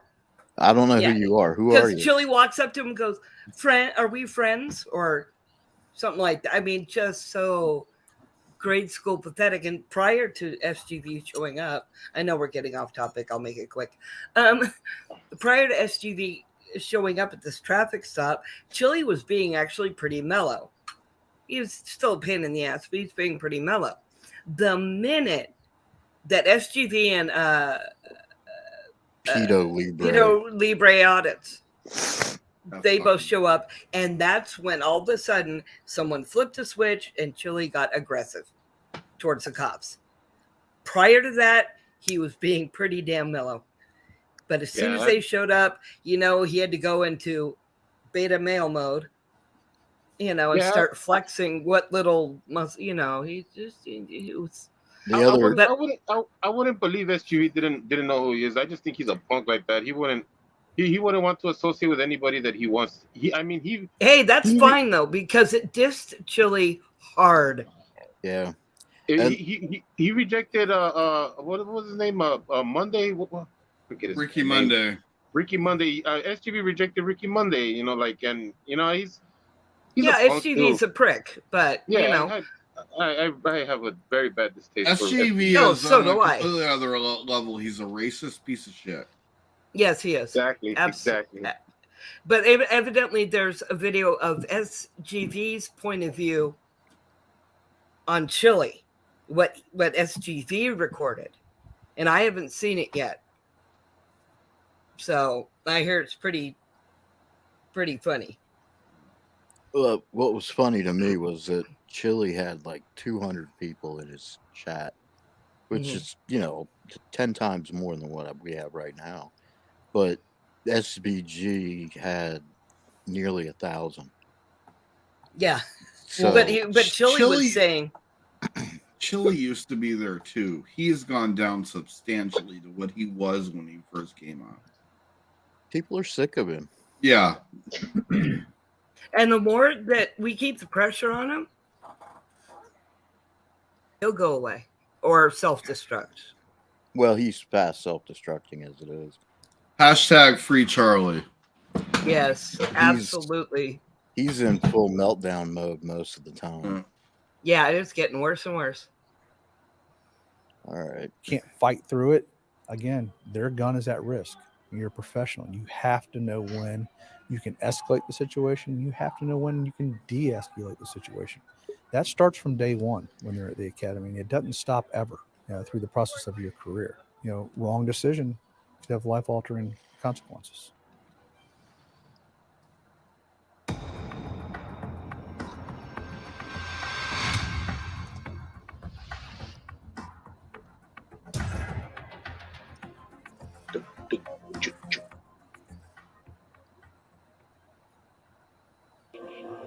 Okay, so for those people that send out emails, I'm going to give you a chance if you want to come up here and talk about it. Recruit Parker, he's actually the class president. He's 42 years old, I believe, and runs around like a 22-year-old. He possesses the ability to relate to the younger group as well as he possesses the ability to relate to staff. I thought they said in class that whoever the Recruit Parker is my superstar. His ability to be a leader is apparent and it's natural. So he is just an exceptional recruit all the way around. Before he was named class president, he stood out as someone that we knew we wanted as a possible class president.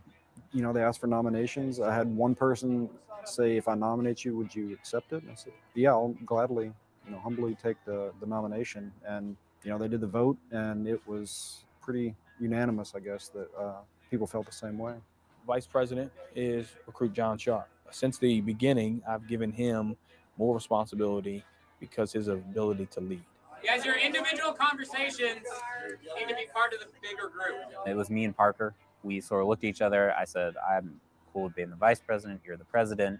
He said, yeah, but let's vote on it. Let's make sure that's how everyone else feels. So we did a second vote, and it came out almost exactly the same. I'm actually surprised that he got vice president. I figured he would be the president. He's very well spoken, a real deep thinker, doesn't fly off the handle, and takes his time and really thinks out a situation first before acting on it.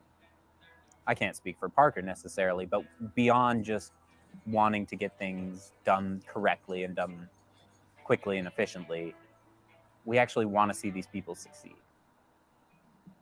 All right, who's the first DV? So we just had conflict resolution, and so that's really the first set of scenarios where it's dynamic. It's more than just, okay, we taught you how to handcuff somebody, click, click, everyone's friendly.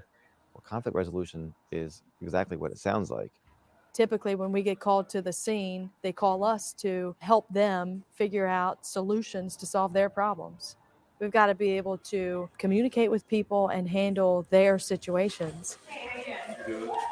2 days of scenario-based training, and it's a wide array of different situations. Whether it's a domestic, whether it's a fight or a dispute over something at a 7-Eleven, where there's two heated people, and you got to figure out, how do I resolve this conflict?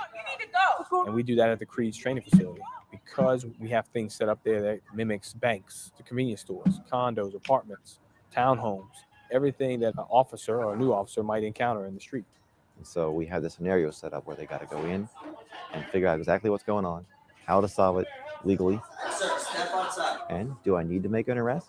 Do I have a charge? Or do I just separate them, let them go on their way? The big part of being a police officer nowadays is communication, being able to communicate effectively. If you're personable and you give people respect, a lot of times you don't have to use force. Yeah, just verbalize a little bit more. If his voice isn't carrying, you might need to step up. A hard thing to learn is that there's a million ways to do each scenario. So it's harder to learn. There's only one way. You just learn that way and you do it. That's it. But knowing that there's so many different options makes it difficult. Academics really came into the scenarios because the most common problem that we have is our legal authority. And that was something that I was very grounded in. So going in, I was always confident with my legal authority and what I was allowed to do. So scenarios are a place where I really thrive. All right, see how easy that was? I think the scenarios have been my favorite part because it's what, no kidding, lets me test what I think versus what should happen. When I come out of those and I passed and I made the right decisions, that really reinforces my thought processes. Conflict res was where I was like, hell yeah, this is what I want to do. This is why I joined. Yeah, I did great. What little self-confidence I had managed to build up prior to those scenarios is just absolutely smashed in that first scenario. I think most of it was communicating with the suspect. Seems like a lot of the recruits struggle in small talk. It's making me nervous. And this job is called verbal judo. You got to be pretty good at it. You're thrown into the situation where it's your job to make small talk. And all of a sudden it becomes really hard to not be awkward. They asked the suspect, "Do you want to step out here and talk to us?" And the suspect said, "No." Come on out, sir. No.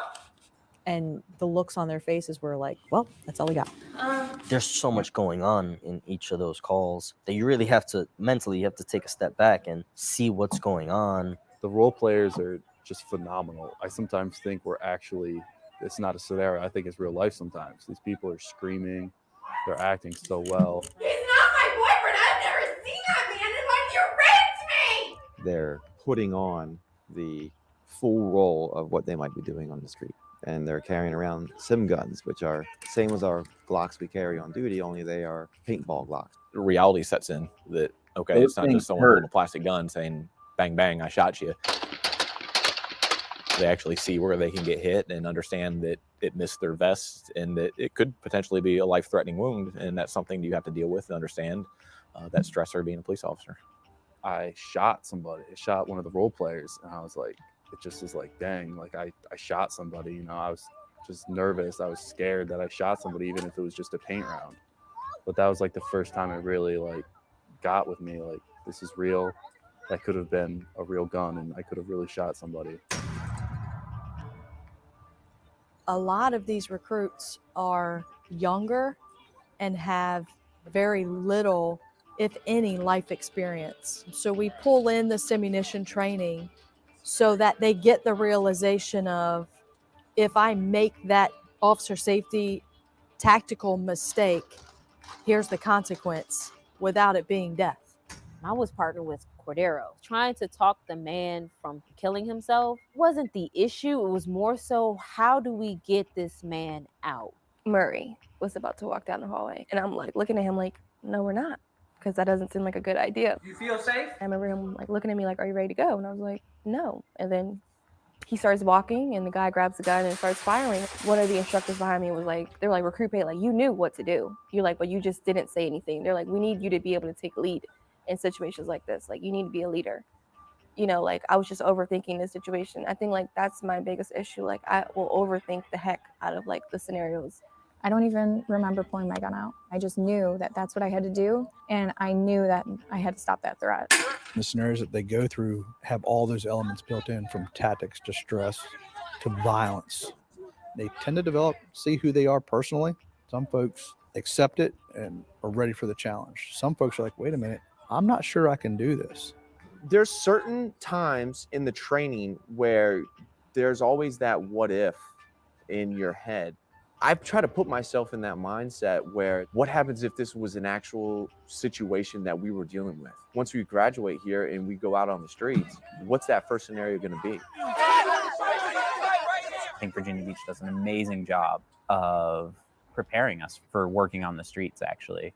Can you do it? Are you going to be able to do it? Is there somewhere inside of you where you can go, that you can find the resolve to make that call in that moment?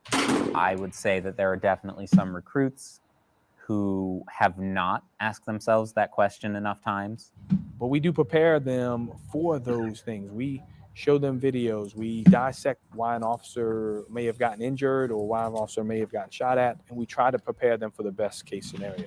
One of the de-escalation tactics is use of resources, right? Your partner, your backup, right? People are less likely to assault another officer with another person there, right? Every time we have a class, every time we do scenarios, anytime they show us pictures or videos of some sort, this is what has happened, and it can happen to us. We don't know, but these are things that you have to always think of, and you have to be aware of how to deal with it and what you need to do in certain situations. Part of this job and part of the recruit academy is understanding your strengths and weaknesses. A lot of this for us as a police officer is the fact that you can get killed in a line of duty. The more you bleed in training, the less likely you are to bleed in the field. Now's the time to perfect your craft, so when the day comes you have to utilize it. It's second nature. It doesn't hit home until they go out on the street in the real world and they have to pull their gun out of the holster for whatever reason. My first day on the street could be my last day.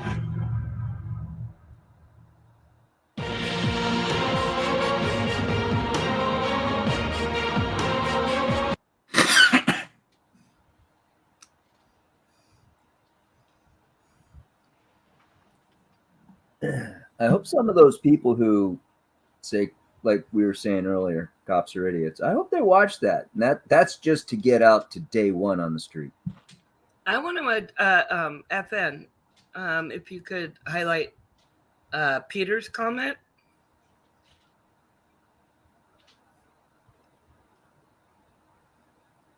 And I'm really kind of curious as to why you think so. Same here. Hi, Mark. Hey, I snuck up on you. Stealth. Sneaky like that. Hey guys, I stepped away for a little bit. What are we talking about now? The comment on the screen.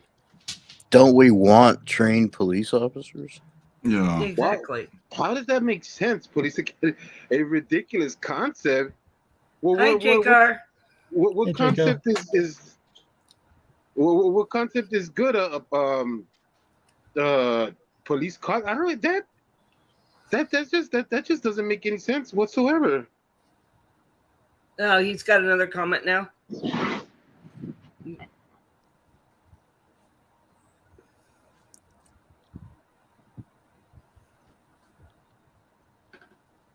I don't understand that one. Yeah, I don't either. I think it's from the Netherlands, right? Okay, wait. What do you mean us or are people calling it a police academy because it's not an actual like academic place that they go to, like say like a university or something? You say, is that what you're saying? Because it's just here we go with I had a whole argument with somebody because somebody used the term peace officer when describing a policeman, look, it's a term. It's a term. It's for the training.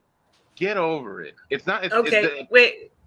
Look at his other comment, Peter. It's really not a crash course. I mean, it is okay, not 3 or 4 years, but it is 6 months of intensive training. It's not like people believe, 6 weeks or whatever. And also, yeah, J. Carr, you're right.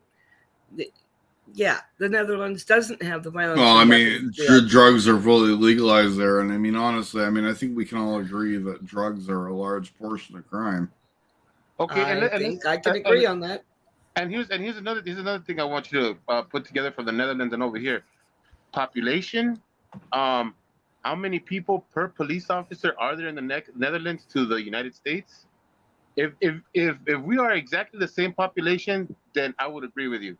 But I promise you that we're not even close to the same kind of population. I bet you to the Netherlands, even to Los Angeles, has more population than the Netherlands does. So you may want to rethink what you're talking about. Well, no, I mean, don't He's got his go all hardcore on him, because the Netherlands is a completely different culture than it is in America. And yes, I have been there. That's not my understanding on Amsterdam. Maybe it's just Amsterdam then. My understanding of Amsterdam, basically everything was legal. I still think it's a population thing, because I would like to know the numbers of population, because I think that has a lot to do with what kind of officers you have out there. Like how many officers how fast you're gonna recruit them, how fast you're gonna put them out on the streets. And I'm pretty sure that has a lot to do with more in the actual culture or not, because there's abusive people in good cultures. There's drug users, and there's people who abuse drugs, and necessarily the drugs being legal doesn't keep people from being abusive with drugs. You know what I'm saying? Okay, look at his. They have 18.5 million inhabitants in the Netherlands. Yeah, but that's compared it to Los Angeles. I'm talking about the whole United States, sir. Well, you did say LA. In all fairness, That is still also a large percentage of population compared to the United States. I mean, what does New York City have? I don't think it's even 10 million. It's like 8 point something. Yeah. There you go, J. Carr. Thank you.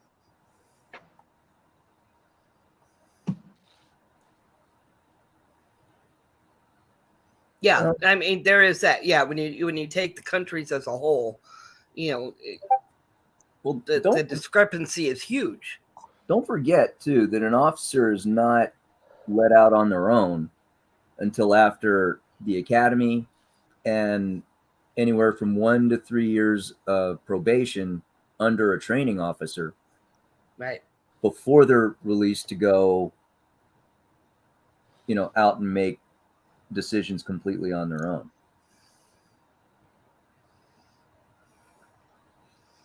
And you know what? Just to be fair, in the Netherlands, that system might work. Like as far as the Netherlands is concerned, but you can't really compare that way. If having a 4-year college for your officers in the Netherlands works for you guys, great, and more power to you guys. In the United States, I don't think a 4-year college for an officer is going to make any difference to what the academies are right now. And we're seeing a good example of how the academies work. I wouldn't disagree with the way the academies working as they are. And the thing is our turnover rate probably for law enforcement is probably pretty damn high. So there is maybe more of a need that we're doing 6 months rather than years, because our turnover rate for law enforcement, I would imagine, Oh, it's insane. Like one of my buddies, you've heard of Dutch Oil, I'm sure. Yeah. I mean, he was a 21-year cop. I mean, he was at the World Trade Center. Yep. When that all happened, I mean, fucking crazy. Yeah. And and look what Mark's putting up, that they do have a police academy and police schools. Oh. And if we trained our police officers the way we train our doctors and our lawyers, that would be really great, but we wouldn't have that many police officers. Yeah. Not to Because I'm mention sure, if there's a shortage or something. How right? long? I mean, what's the refill rate then? Yeah, you That's always have to that's think exact. about attrition. Right. That's exactly what I meant by population. It's like, yeah, you could take your time when you have enough turnover in the police academies that you could say, okay, we can wait 4 years for a new batch of cops to come in.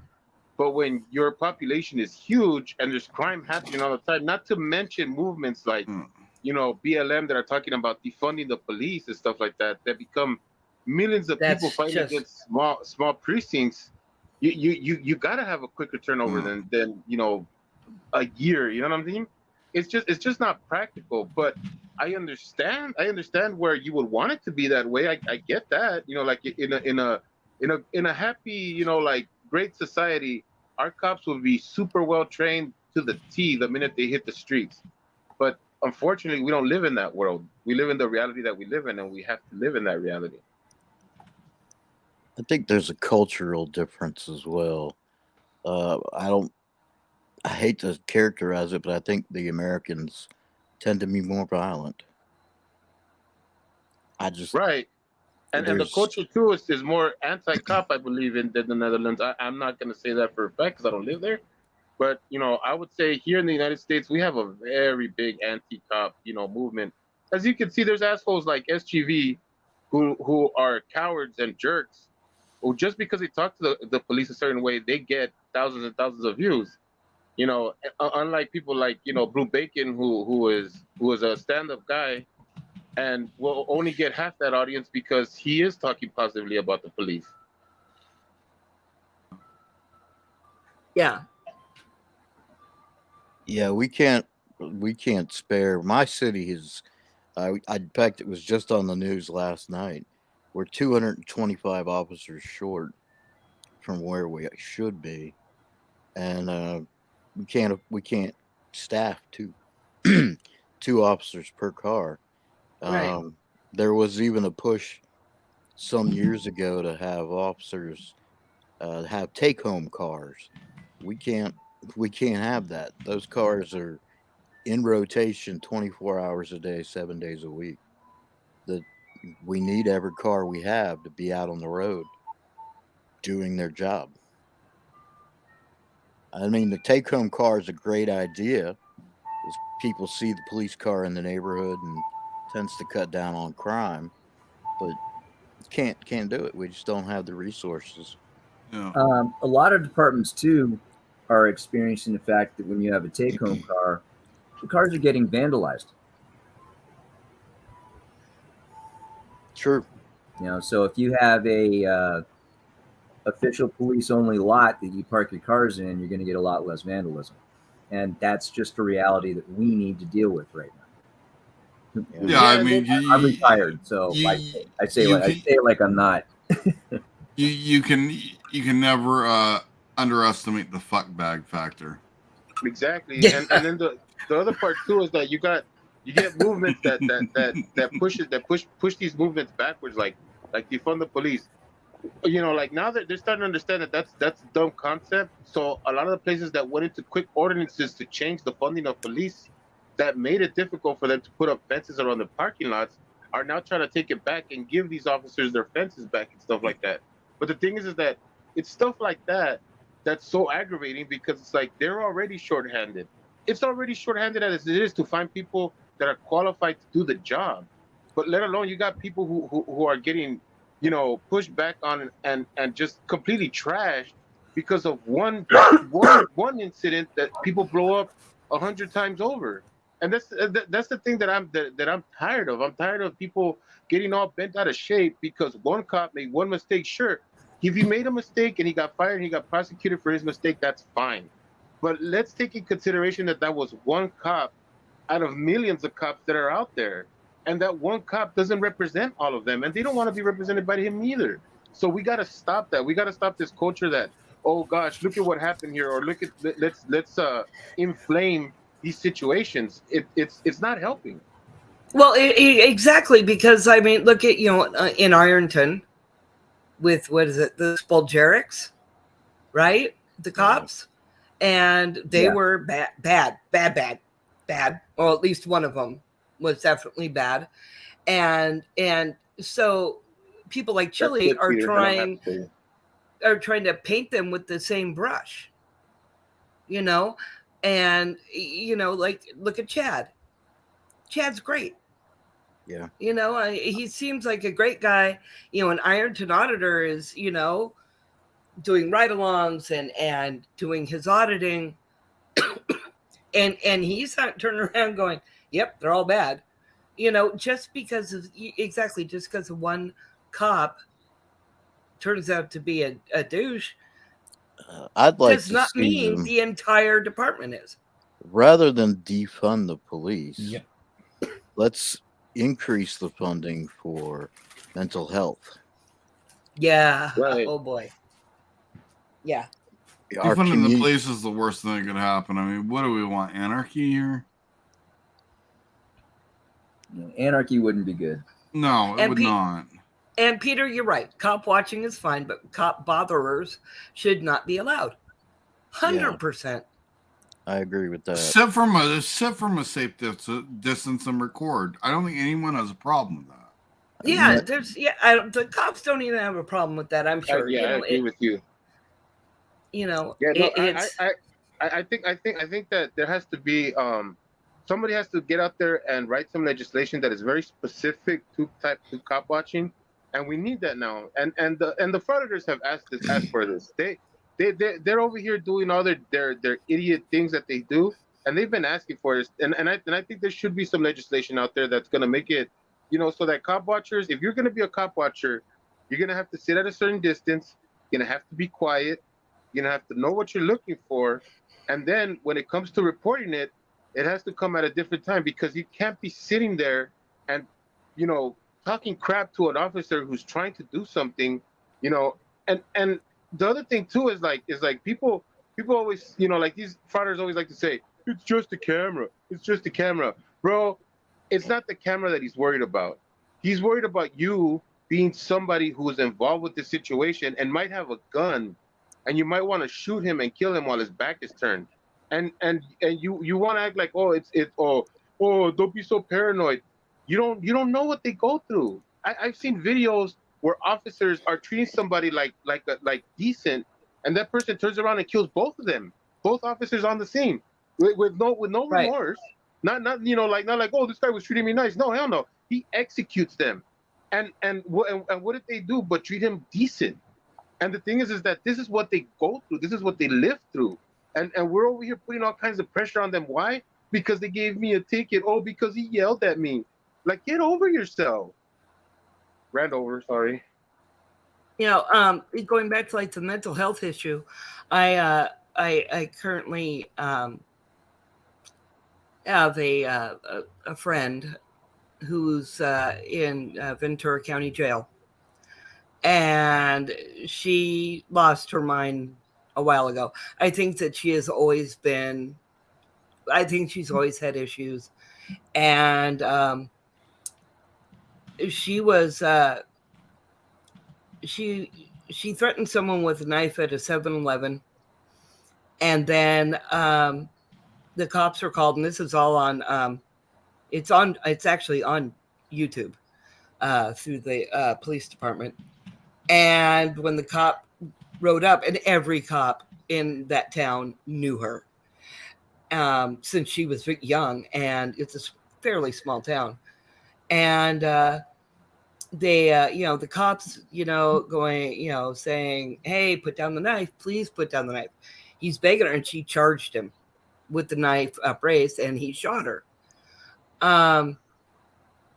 She did wind up with, you know, I guess last I heard she had a colostomy bag. So I guess she was shot in the gut. And now she's currently in jail, in our county jail out here. And I've been following along, you know, reading the docket and everything online. And they, you know, they're going to do a psych eval on her. I mean, yes, she's a drug addict, heroin and meth. But like I said, she has other mental issues. Her childhood was, I Can't even go into it. It was horrific, and other things, and not excusing her behavior, but I honestly don't think that she was, she wasn't in her right mind. I know her. And, but thankfully they're doing a psyche eval on her, and there's a motion rather than putting her in prison or keeping her in jail. There's a motion to send her to, a psychiatric hospital. And I hope to hell they do. Because jail isn't going to help her. And I know the jail out here, unfortunately. And she's not going to get the mental help she needs. No. Jails are not equipped for that. No, they're not. And I've seen that up close and personal. I've been in jail more times than I care to admit. And yes, me too. I've seen things myself, and no, they're not equipped for that. And that's something that needs to be worked on. You know what? You know what? The thing about it is that we are especially here in the United States, we're so big picture that we forget that if we made the changes that we needed to in our small cities, our small governments, we can affect the change in a bigger way if we did that. And it starts off with our local things, and it's something that I get so upset about, because everybody says, oh, we're never going to change anything in the United States because, it's too big, or we're never going to reach the president or whatever and stuff like that. And it's like, reach to your local municipality. Yeah, reach your start local. City council. Start there and then make your changes. If in one city something works, it's going to change in the next city. If in those 2 cities it works, it's going to change in the next, 3-4 cities. The next thing you know, a whole state changes. But it's got to start somewhere, and you got to stop being somebody who just sits in the sidelines, talking crap, saying things that don't make any sense, following people that don't make any sense, and start learning stuff. Start taking the time to read things and do things on your own. Research Good stuff. point. And Peter,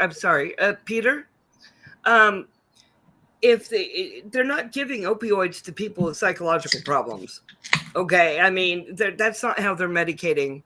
I mean, let's get it a little, fair. People who have pain issues, yes, there is or was definitely an prescribing problem with there opioids. still is. It happened to me. Yeah. Okay. And then they were cut off, and I went to something else. Because of the over prescribing issue, I got nailed. And it's probably because I have, state funded healthcare. But yes, agreed that they should be giving the right meds to people who have psychological problems, but I don't agree that they're giving them opioids. I think they at least know that would defeat the purpose. Oh yeah. Also, I mean, any doctor that is dealing with something psychological and they give someone opioids, they should have the license taken away. Yeah, I mean, come on now. Let me weigh in on here too. Peter says, he knows what, but they should spend more time on people with mental issues. Absolutely. Right, but unfortunately, okay. the medical system in the U.S. has gotten into an assembly line mentality, and if you have an HMO, health management organization, you go in to see your doctor with a problem, he's going to have to figure out in 15 minutes what's wrong with you and what specialist he needs to send you to, or he's just going to give you 2 aspirin and tell him to, tell you to make another appointment. I got to tell you. And unfortunately, just me personally, with work, most employer insurances for the cheaper ones are HMOs. Yep. Yeah. Exactly. Then there's PPOs, which are ridiculous. Yes. Yeah. And that's what I mean with the population thing. It's like, it's all a matter of population and your population growth. The United States has these problems because we have a very big population, and we're trying to be fair to everybody. But at the same time, we got to be fair to the people who went to these colleges, who went to these schools to study this stuff. You know what I mean? It's very difficult to find that happy medium to be able to say, you know what, doctors shouldn't, want this much money, but yet they owe, hundreds of thousands of dollars in, student loans. You know what I mean? It's like, Well, I've done medical billing, okay? And for a doctor in a very rich part of my area, he was my doctor for many years. He's still my ex-husband's and my son's doctor. And, and I did the medical billing. And honestly, they honestly don't get paid as much as y'all think. They really don't. Insurance is expensive. And he never upcoded, we did the coding and the billing. Absolutely. Because I was at one point a nationally certified billing and coding expert. And we did it, absolutely the way it was supposed to be done. And, the man is very rich. Don't get me wrong. He's made money. And he's actually put two of his kids through med school. Well, when you're good at your profession, good at your craft, you should get paid for the expertise that you're putting into what you're doing. And also, I was going to say, it might not be much on a case-by-case basis, but you do over and over and over again, that all adds up. I've got to say something. Honestly, looking at the UK and Canada, where they have these healthcare systems for everybody, socialized healthcare. Mm-hmm. Honestly, that should be, it should be that way. It's the insurance companies that are making it so they make it so difficult for people to get proper care. Well, it's insurance and big pharma. And big pharma, yes. Let and that work. I have Medi-Cal. My insurance, like I said, is state funded or federally funded or whatever, right? And honestly, it's easier for me to get things done and paid for. I will tell you the health insurance I get through. Let's say I had a heart attack right now. Yeah. Okay. I would have to pay a $3,000 deductible before they will do anything. See, in my case, if I was to have a heart attack right now, I'd be at the hospital and getting worked on. No questions asked. Granted, I'd be at the hospital and everything, but they'd be at the side of my bed asking where the fuck the $3,000 is. Yeah, see, in my case, they'd be like, oh, she has Medi-Cal, do your thing. And that's kind of going towards socialized healthcare. Yeah. Honestly. And, and we shouldn't have. Whoop, there goes my brain. Sorry, I'm old.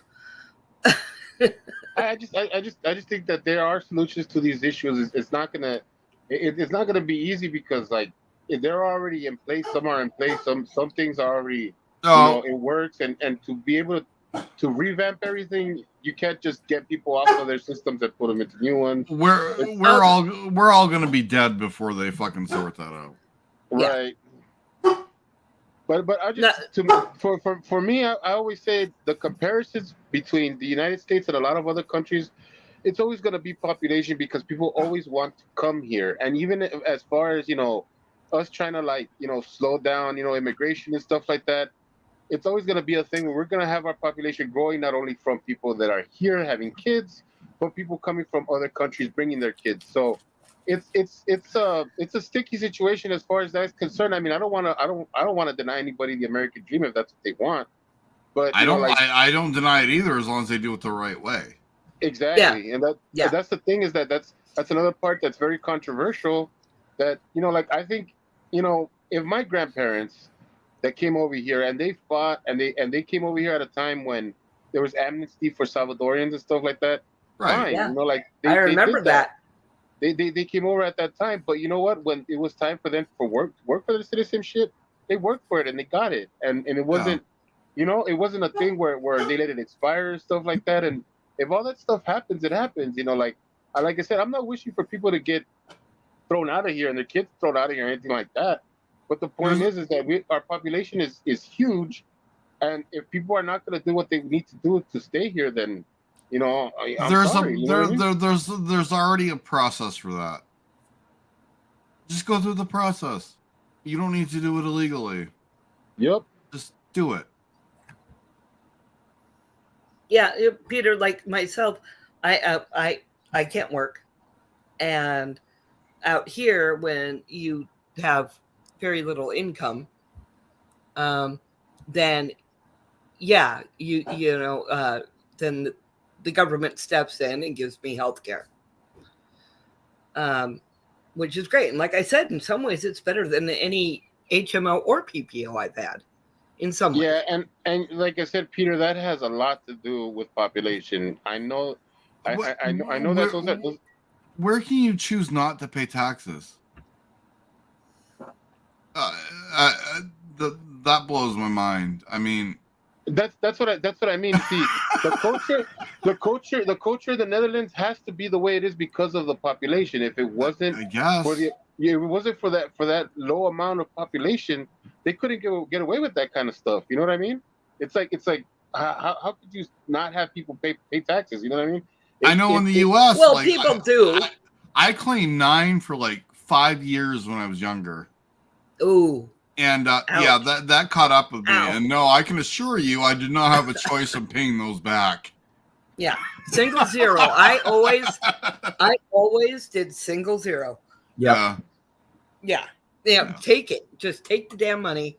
That's what I do now. That's why I claim zero on everything. I don't have kids. Just me. Yeah, you know. It's a population thing. It's just a population thing. But now we've gotten totally way off topic. I know. We've gone way off topic, and we're now into healthcare. Well, my whole point was that instead of defunding the police, and I'm not saying redistribute some of that money, I'm saying leave the money in place for the police, but increase the funding for the community service boards that handle the indigent health care, human services, Department of Human Services type agencies. I don't know what they call them in California. I agree. The mental health. Mental health especially. I mean, because look at our homeless. Wouldn't it be nice though if we had like a community service social worker that a police officer could get to a scene, realize this is not a person that is dangerous or violent. This is a person that needs mental health care. And they immediately can dispatch somebody to their location and get them the service instantly. They kind of have that out here. And I actually called that service once on someone, and they refused to come out. Well, what I want to ask is the original comment he made was, so you have the ability to not pay taxes? They don't come at you for that? Like, because that's not the case here. Well, apparently he says that if you don't pay taxes, you don't get to participate in the Which services. is fine. You know, honestly, I'd be okay with that. Yeah, I mean, you don't want to pay taxes, you don't get the benefits. I mean, that seems fair. I want to get clarification on that, though. That would make sense, but except that, like I said, I believe it's a population thing where you could get away with that. You know, like as long as there's a certain amount of the population that's willing to pay taxes, and if they're not, if people start saying no, then I think they're gonna have to implement a system that would be like, okay, well now you're gonna have to pay taxes. Well, the jail population is ridiculous, and I'll say one thing. It is. I'm not a Biden fan. I'm going to tell you that right now. But the fact that he is looking at decriminalizing weed, I will give him credit for that. Absolutely. Yeah, that's going to cut down. I was in the anti-narcotics trade for decades. And weed was one of our biggest pains in the ass. Nobody cared about it, you know, unless it was coming in bales. And for us, it wasn't a problem. But a lot of our resources were dealing with people who were bringing back a couple of roaches from. Right. I mean, it's like, why am I wasting time on this? No, I'd rather focus my time on the big bad drugs that we have a problem with. Yeah, I was a drug prosecutor for 4 years, and I've done defense. Most of my cases were drug related, and pot is the biggest problem. Small amounts, just the judges don't want to mess with it. They don't really. Most of the judges, at least here, just don't care that much. Right. And so I know in my city, the head prosecutor, the previous one, not the current elected, just said we're not going to prosecute cases of small amounts. Yeah, we worried about it when it was coming in pounds, but you know, a little dime bag, or I don't know if they should call it that. That's what they called it when I was in high school. Yeah. I'm just here. glad I live in a state where it's legal. Just throwing it Yeah, out me there. too. Me too. Me three. We're I live near something like within a mile of 10 dispensaries. Within a mile. They literally call it the Green Mile out here. Mine and it's one deliver- dispensary after another. Yeah, and I farm around that area too, so I know what you're talking about. You're a lot further inland, but Oh yeah, well, you know, it's a farm, so it has to be a little bit more further inland. But you know, like I mean, I've been working in you know in pot for I think already I'm getting close to 7 years now, and yeah, it's crazy how like I still see, you know, like other states that you know you Wait. can't have a gram, you know. Can I touch base on something that Peter said? A comment he said before: "No, it is choice. You can choose not want to pay taxes, and then you get no services. And then you say that we pay taxes. That doesn't make sense." He corrected himself right before this highlighted comment. Okay. Well, I must. Okay. Well, right there. Oh, okay, that makes sense. Okay, that's a good I know the British used to do this, so Mark, you might be able to talk about it. Yeah. You used to have to buy like tea. a plate that went on the outside of your house, and the fire brigade would see the plate and know that they were to put the fire out if your house was on fire. But if you didn't have that plate and you hadn't paid that yearly fee to have that brass plate on your house, they just let your house burn. And I don't think Wow. that's a good idea. Well, I mean, back then, I think Mark stepped away for a second. But then back then, I mean, people would burn their own houses down to just pull the nails out of the house and rebuild them. Hey, Peter, don't get caught with weed coming across a border. I mean, it's Yeah, that's a bad time. That's a bad yeah. time. No, look, even with a roach, it's called a zero tolerance seizure. Yeah. And the way it's worded is any measurable amount will be seized. And, you know, fines will be done. Now, a ZT seizure is $5,000. First offense, 99.99% of the time, it's going to be remitted down to $500. Now, you either pay that cash or you get a federal bench warrant. Yeah. Okay. Keyword on that is measurable amount. So if I keep overloading the test kit where I have to keep putting more in it so I can dump the rest of your joint out, you idiot, I'm going to go through 3 or 4 test kits. Or if you have a bowl with a bunch of residue in it, or a resin. That might just get lost in a trash can. Yeah, we really even before the prosecutor that said the head prosecutor, the elected, he said no more prosecutions of small amounts. The one before him, which was the one I worked for, he said no paraphernalia. We're not messing around with a crack pipe that's got residue. We don't have time or resources. Because we had like 50 prosecutors. I agree wholeheartedly. I mean, if you're pulling someone over and they just got residue. I mean, is it really worth the effort? Honestly, at the LA County sheriffs, I'll tell you something. They're like, when, in my past, and they've rode up on us, and we've had small amounts of certain substances. They've just gone, behave yourself, bye.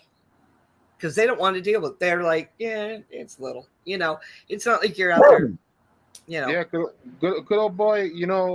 I agree with you, and that's exactly what I'm saying. Is that you see the thumbnail is Police Academy, and people just blow over it. Why? Because it's something positive about the police. I bet if FM would have put Pig Academy, Terrible Academy, something Tyrant like that, Academy. yeah, we'd have a flood of people coming in. But that's How the to thing. Is, how to train your tyrant, and with a thumbnail of like how to train your dragon, only how to train your tyrant. Don't touch my butthole. Yeah. That's the thing. That's the thing about the United States, and that's the sad part is that people have no positive, thoughts about the police, and it's one of those, horrible things that I don't like as an American. I really don't like, because it's like we can look at our U.S. military people and say, thank you for your service and everything like that, But the police in the United States are fighting a war too. They're right here fighting against their own people. Even the people who have good intentions don't like them because they hear all these negative things. And instead of trying to put a good stigma out there, somebody fighting for them, somebody putting a voice for them, it's like they're the only ones standing up for themselves. And people just keep, throwing negative things at them. And they keep blowing up stories like the ones where Law and Crime put up that story with that officer that shot that kid at the McDonald's. He was wrong. That cop was wrong, but the cop was fired. He already has had repercussions for what happened, but yet they put up the story like if it just happened the other day, and people are all upset and get all wound up over things like that. It's like, can we put up some officers that did something good? Can we talk about actual hero officers that put up their lives, sacrifice and stuff like that? We don't talk about that enough, and we don't talk about I was with Hezekiah at one of his morning things not too long ago, and I told him how in that trial that's going on right now with that sausage that killed all those people, how that officer was breaking down, and he was he was having such a hard time getting out that feeling that, oh, I saw these people dead or whatever, and you could see his humanity as he was talking, and so that right there is something that we should be showing on the national news 24/7. That's something that people should see. People should see the type of stress that these officers have to go through. And the point that I made was that officer is not done seeing traumatic things. He's not done. That was traumatic and it hurt him and he's going to feel bad or whatever. But there's going to be another trauma that he's going to have to go through later because he continues being an officer after all that is done. And we don't give him enough credit for that. And that's the part that makes it so sad for me when I see officers like him, breaking down on the stand. It's like, how much more is he going to have to endure? And then to still have the public treat him like he's some sort of piece of crap because he passed out a couple of tickets because he's looking out for the safety of the entire community. It just, to me, that's just the saddest part of America right now. Well, look at what Odin said about a hero. Yeah. Yeah. Well, a hero is subjective. Everybody has their own definition. If you were a lost little kid in a grocery store and you can't find your mom, the clerk that picks you up and takes you to the office and treats you real cool until they can get your mom on the pager system, that person's a hero to that little kid. Now, you or anybody else can come up with what their definition of a hero is. I wanted to show what police training involves because I hear Chile all the time talk about how piss poorly trained police are. So I actually just ran a search on police academies, and I was pleasantly surprised when it happened to be a city that I live in. So, and I know that they are accredited. They're 1% of all police forces in the United States have this accreditation that they have, and you see that they have training facilities that are like the military. I mean, those guys were doing SEAL team type training for physicality. They have mock convenience stores and mock apartment buildings, and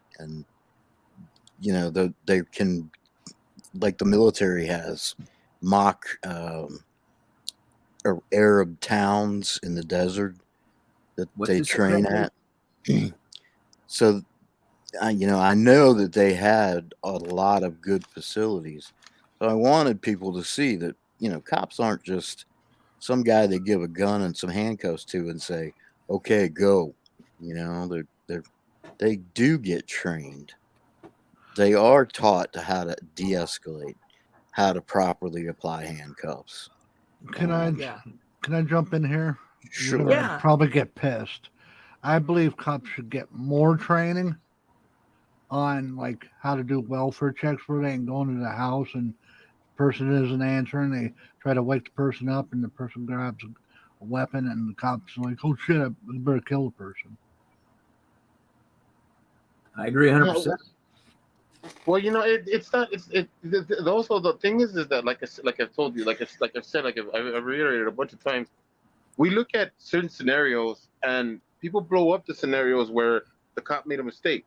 You know what I mean? And that's the problem, is that we're more likely to see when the cop made a mistake than when they didn't. And if you think about it in the terms of the actual ability for somebody to make a mistake, combine that with population, the percentages ain't there for the cops really making those mistakes.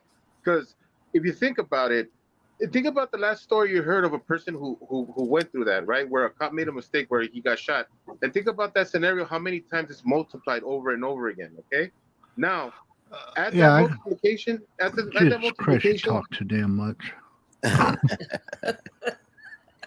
I think what Jerry's trying to say is there are thousands of traffic stops and police interactions every day, and yet we only ever show the one where the police officer makes the wrong decision and shoots somebody, or gets on the wrong side of denying their civil rights.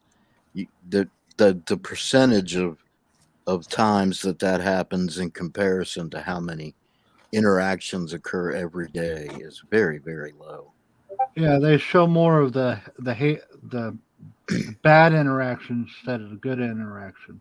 There are a lot of good cops out there. But Absolutely. Then again, you got the ones that should actually lose their job and go behind bars and stay behind bars for the rest of their life. So they made everybody look bad.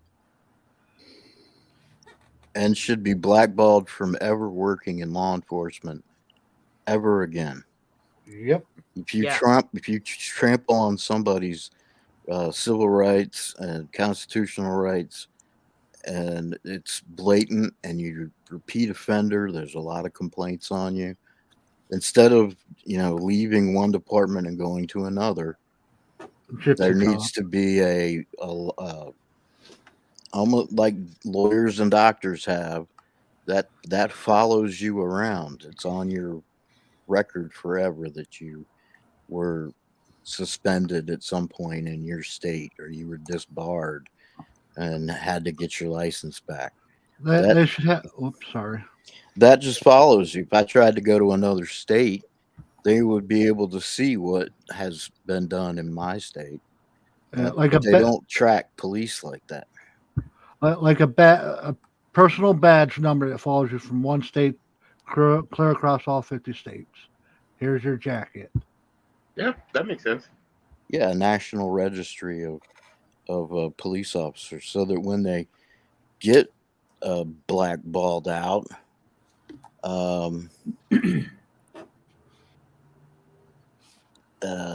me block that user. We don't need a porn bomb. Yeah, I got it. Cat only looks like she's sleeping. But Oops, then again, you accidentally hid Peter. but then I again, did. Yeah. oops. But then again, there are a Oh lot of. shit. Then again, there's a lot of bad human Oh, I beings. can unhide him. Okay, unhide him if you can. There's a lot of bad Sorry, human. Peter. There's a That lot was of bad. mistake. Oops, sorry. Go There's a ahead. lot.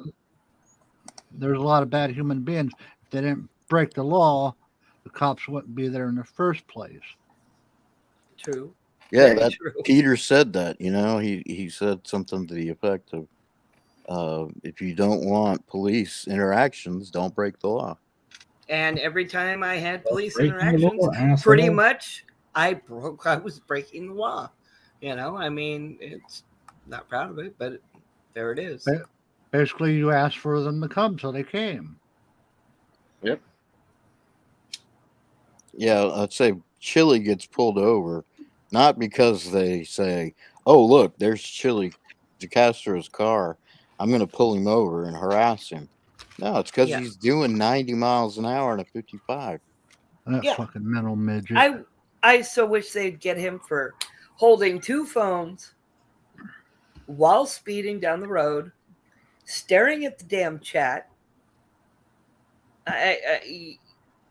Yeah. See, I start talking about him and I start stuttering.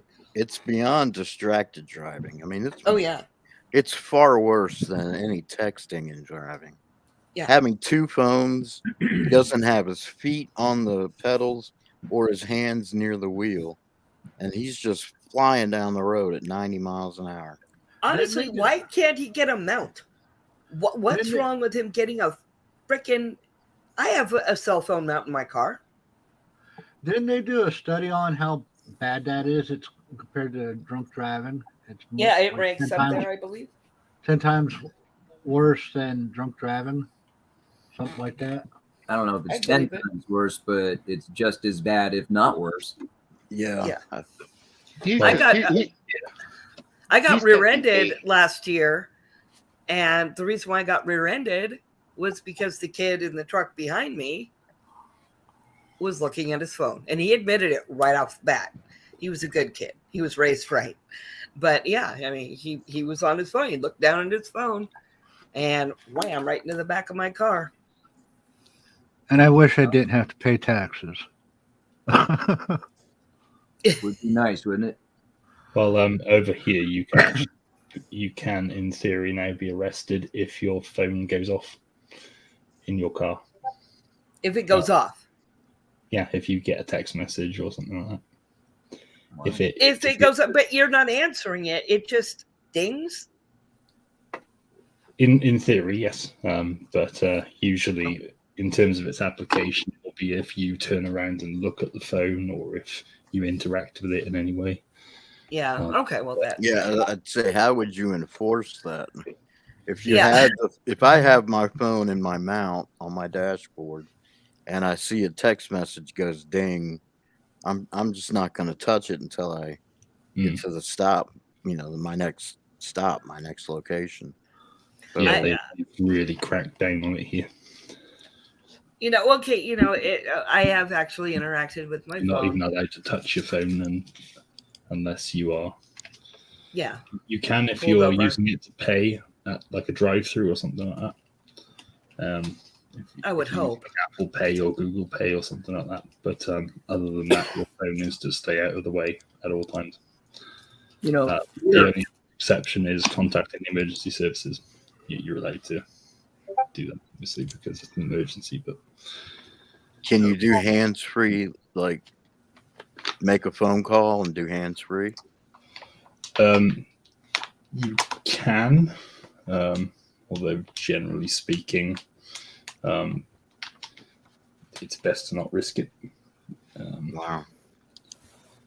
But yeah. Yeah, I mean, I can yell at my phone and tell it to call someone.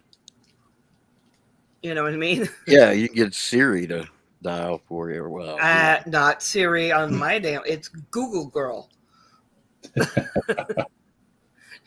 No Siri for me. Remember, no Apple. I'm still trying to figure out if Google Girl actually has a name.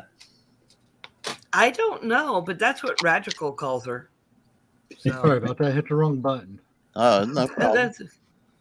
That's Logan does that all the Zurzu put in an interesting comment. I want to know the last part of it. Now, here's a question for everybody: the school shootings. Why can't they put ex-military people at the schools, temporarily cops or whatever they want to call them? Get them into training where they can sit there and guard the students. Well, they have resource officers.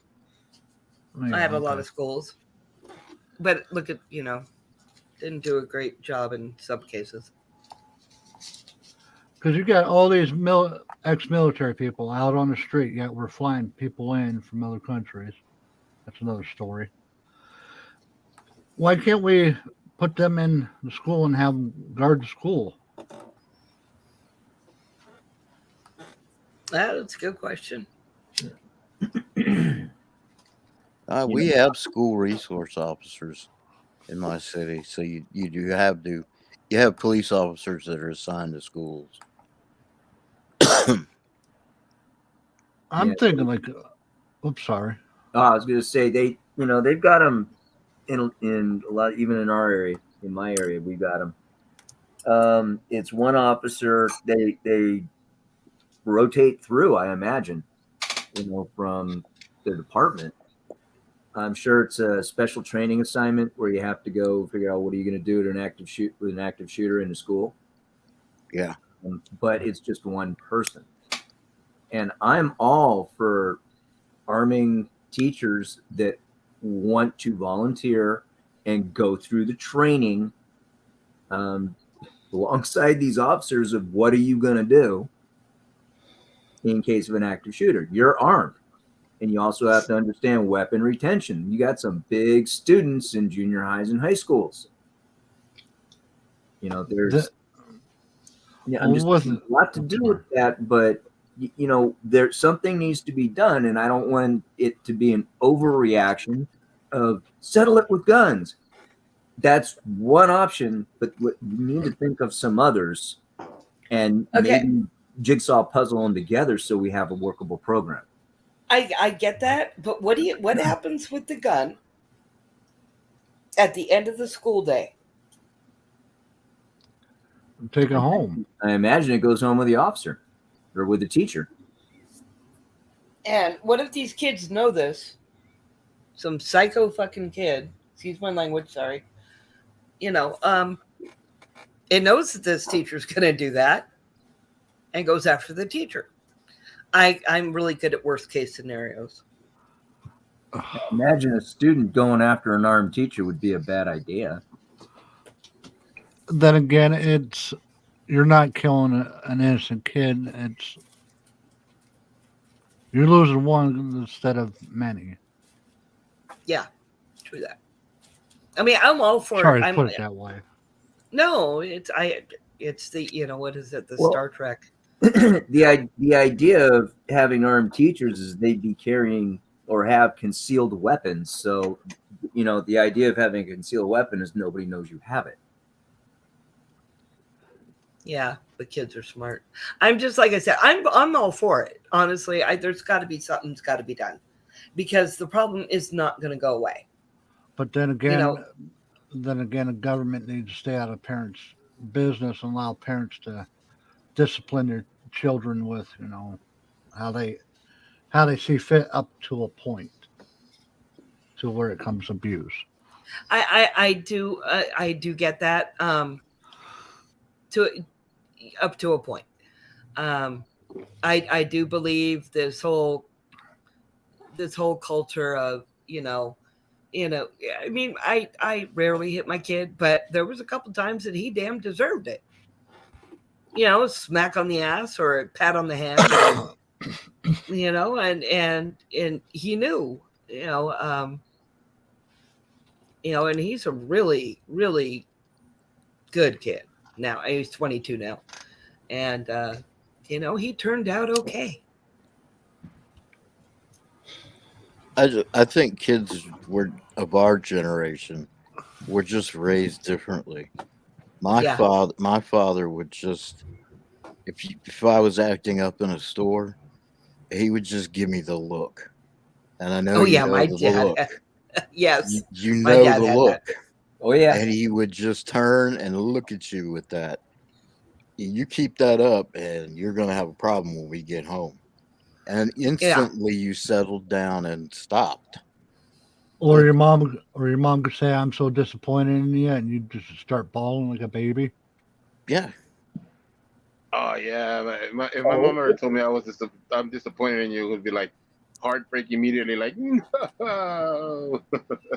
Yeah, I had a kind of a difficult relationship with my mom. Loved her. Well, I still love her, but she's gone now. My dad, yeah, he had those laser beam green eyes, Yeah, my dad had ice. and he'd get mad, and he'd be like, "Oh shit," I you tend know. to I tend to agree a little bit with I don't know how to pronounce Zerzus.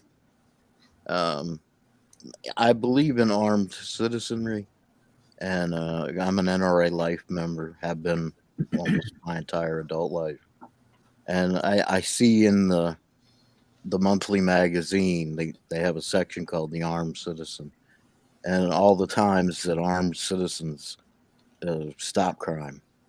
But I agree that I don't know if I want a bunch of parents running around with a gun looking Yeah. for a guy with a gun either. Especially hysterical parents. Right. You know, if you're but a- hysterical, you're gonna not be focused as well. You know, You've you might also got the just fear shoot. aspect of it as well. You know, you Yeah. put a bunch of civilians who have not been trained And into a pressure cooker. and Mark, that's a big one right there. Have you ever been put into a situation that is adrenaline heightening and still had to maintain control? Yeah, I mean, that's why the military spends so much time. Not any military, the British military, American military, all of them. They spend Any of so them. much time training out that fear. You know, you practice the drills, and you practice all of the firearm drills and all the rest of it until the point where it becomes muscle memory. Because when you're getting shot at, that's the first thing you're going to panic and mess up. Whereas if it's muscle memory, it's just you don't have to worry about that. You're entirely focused on the situation. Well, when you when you have an adrenaline rush, right? First thing you lose is of your full range of vision. You get tunnel vision. Yeah. Yes. You lose your peripheral. You get tunnel vision. You lose fine motor control. Okay, so you're not going to be doing, a whole lot of hand signs because you're not going to be making your fingers work that well. Mm-hmm. You have gross motor control, and that's where muscle memory comes in. Yeah. That's gross motor control. You're not thinking about it. Because the adrenaline is taking over a lot of the thinking part of your brain because it's screaming at you, fight, flight, and then you put a bunch of people in a pressure cooker together, and they're going to end up shooting each other. Anything startles them, they're just going to turn bang. And there's a 5-year-old kid on the ground dead. Just to address the comment that Peter has made here,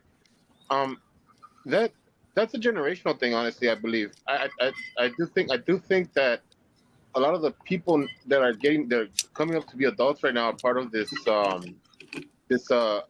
participation trophy. Time when you can't. That there's been a lot. These are the people that are growing up that were getting timeouts when they were older. I mean, when they were kids, and now they're getting older, and that whole timeout stuff never worked for them, and it doesn't work now. So they're the ones who are like, why do I need to give you your ID? Or why do I need to listen to an officer? Or why do I need to do this or do that? And it's like, this is why my thing has always been like, if you really want to have your kids disciplined, put them in sports, put them in, I think, FM, we were talking about this the other day, Boy Scouts, you know what I mean? Put them in things where they have to be outside of themselves, and they have to be with a group, and they have to work as a team, and that type of discipline will be worked in on them. But yeah, I think that has a lot to do with the participation trophy era that is or that is parents growing up to be adults right now. parents that never told them no. Yeah. And Just said and, no. and parents need to learn to be involved with their kids too. Agree. Even the grandparents. It takes a village to raise a kid. I see a Yeah. lot of entitlement in Yes. the younger generation, and I never thought I'd be someone who would talk about the younger generation, but I None see of a us lot of Well, they, entitlement, and it's because their parents just never told them no. And yeah, they gave them participation trophies, and everybody wins. They don't keep score when they're playing soccer. Well, what's the point of playing if you're not going to keep score? I don't understand that one. That one really. Oh, y'all won. Here's your medal. Yay. I think, yeah, here we need armed citizenry. We need to arm the teachers, but they have to go through a training. They can't just willy nilly carry a gun into the school. They have to go. They should have to go through some level of a de-escalation training, a situational awareness training. It's somewhat like the police do, but probably Yeah. an abbreviated course. Uh, if a teacher had her son or his son there, it kind of would be a fear factor they would have to overcome too. Yes, I agree. In fact, the school that my son went to, the grammar school that he went to, or elementary school, there was there was like 2 or 3 teachers who had kids at that school at the time he was there, and I could see some of them losing their shit because, of their kid. My mom taught at some Which of the I get. schools I went to. Huh? My mom taught at some of the same schools I went to. Yeah, my mom taught at the same school I went to from kindergarten through 6th grade. I volunteered at That must have been elementary school every day for almost, for God, 3 or 4 years.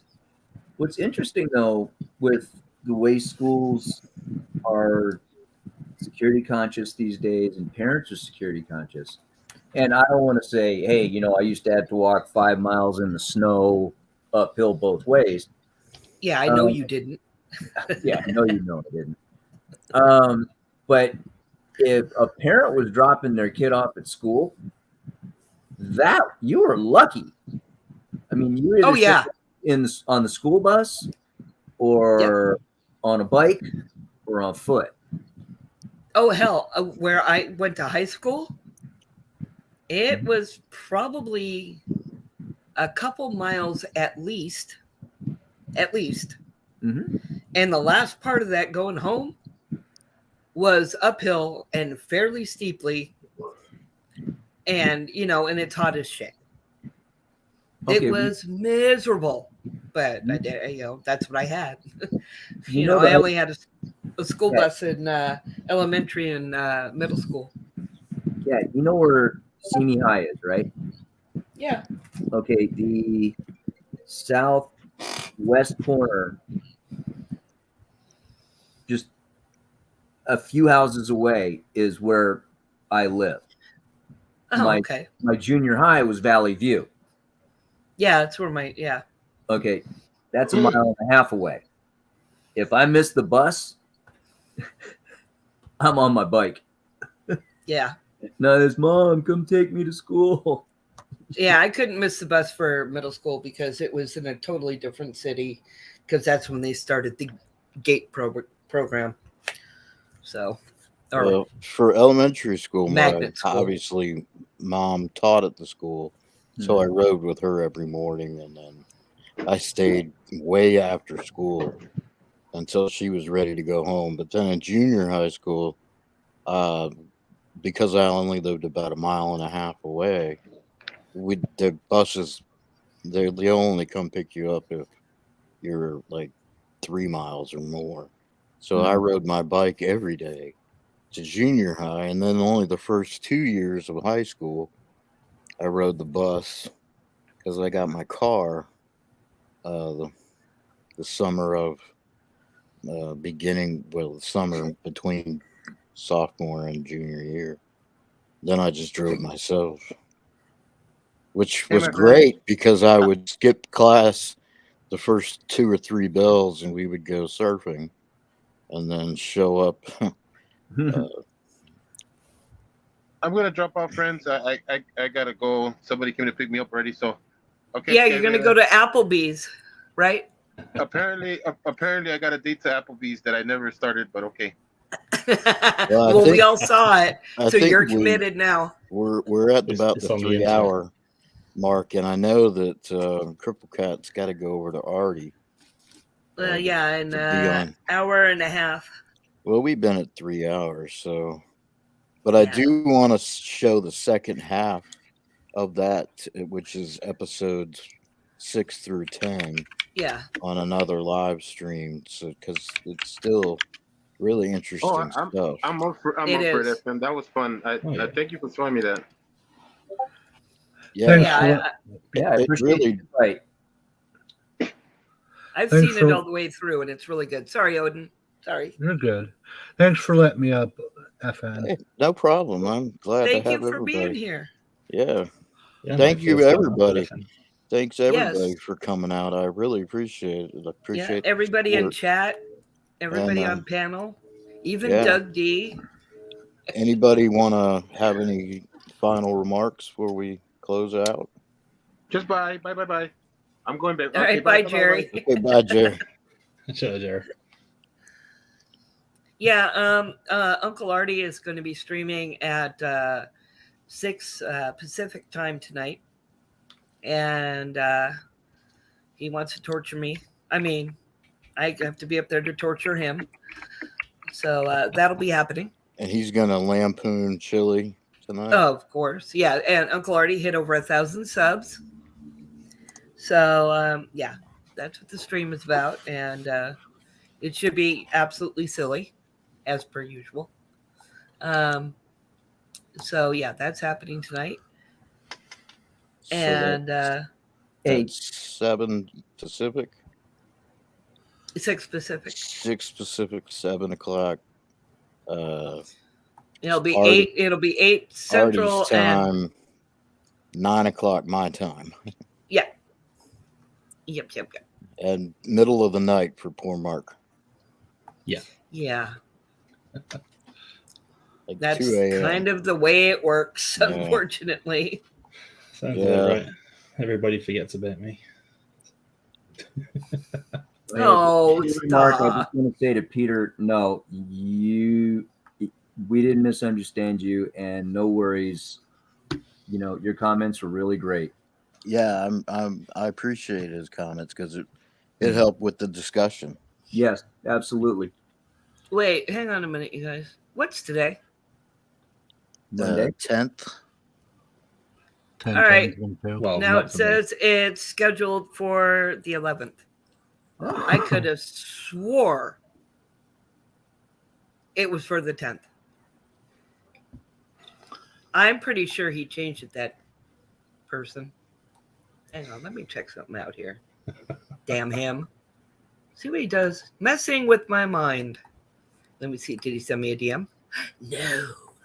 Hang on. Let me check something. All right, guys. Well, I'm going to drop off. And, Yeah. Fine. thanks for having me, FN, and I'll talk to y'all later. All right. Like- Appreciate it.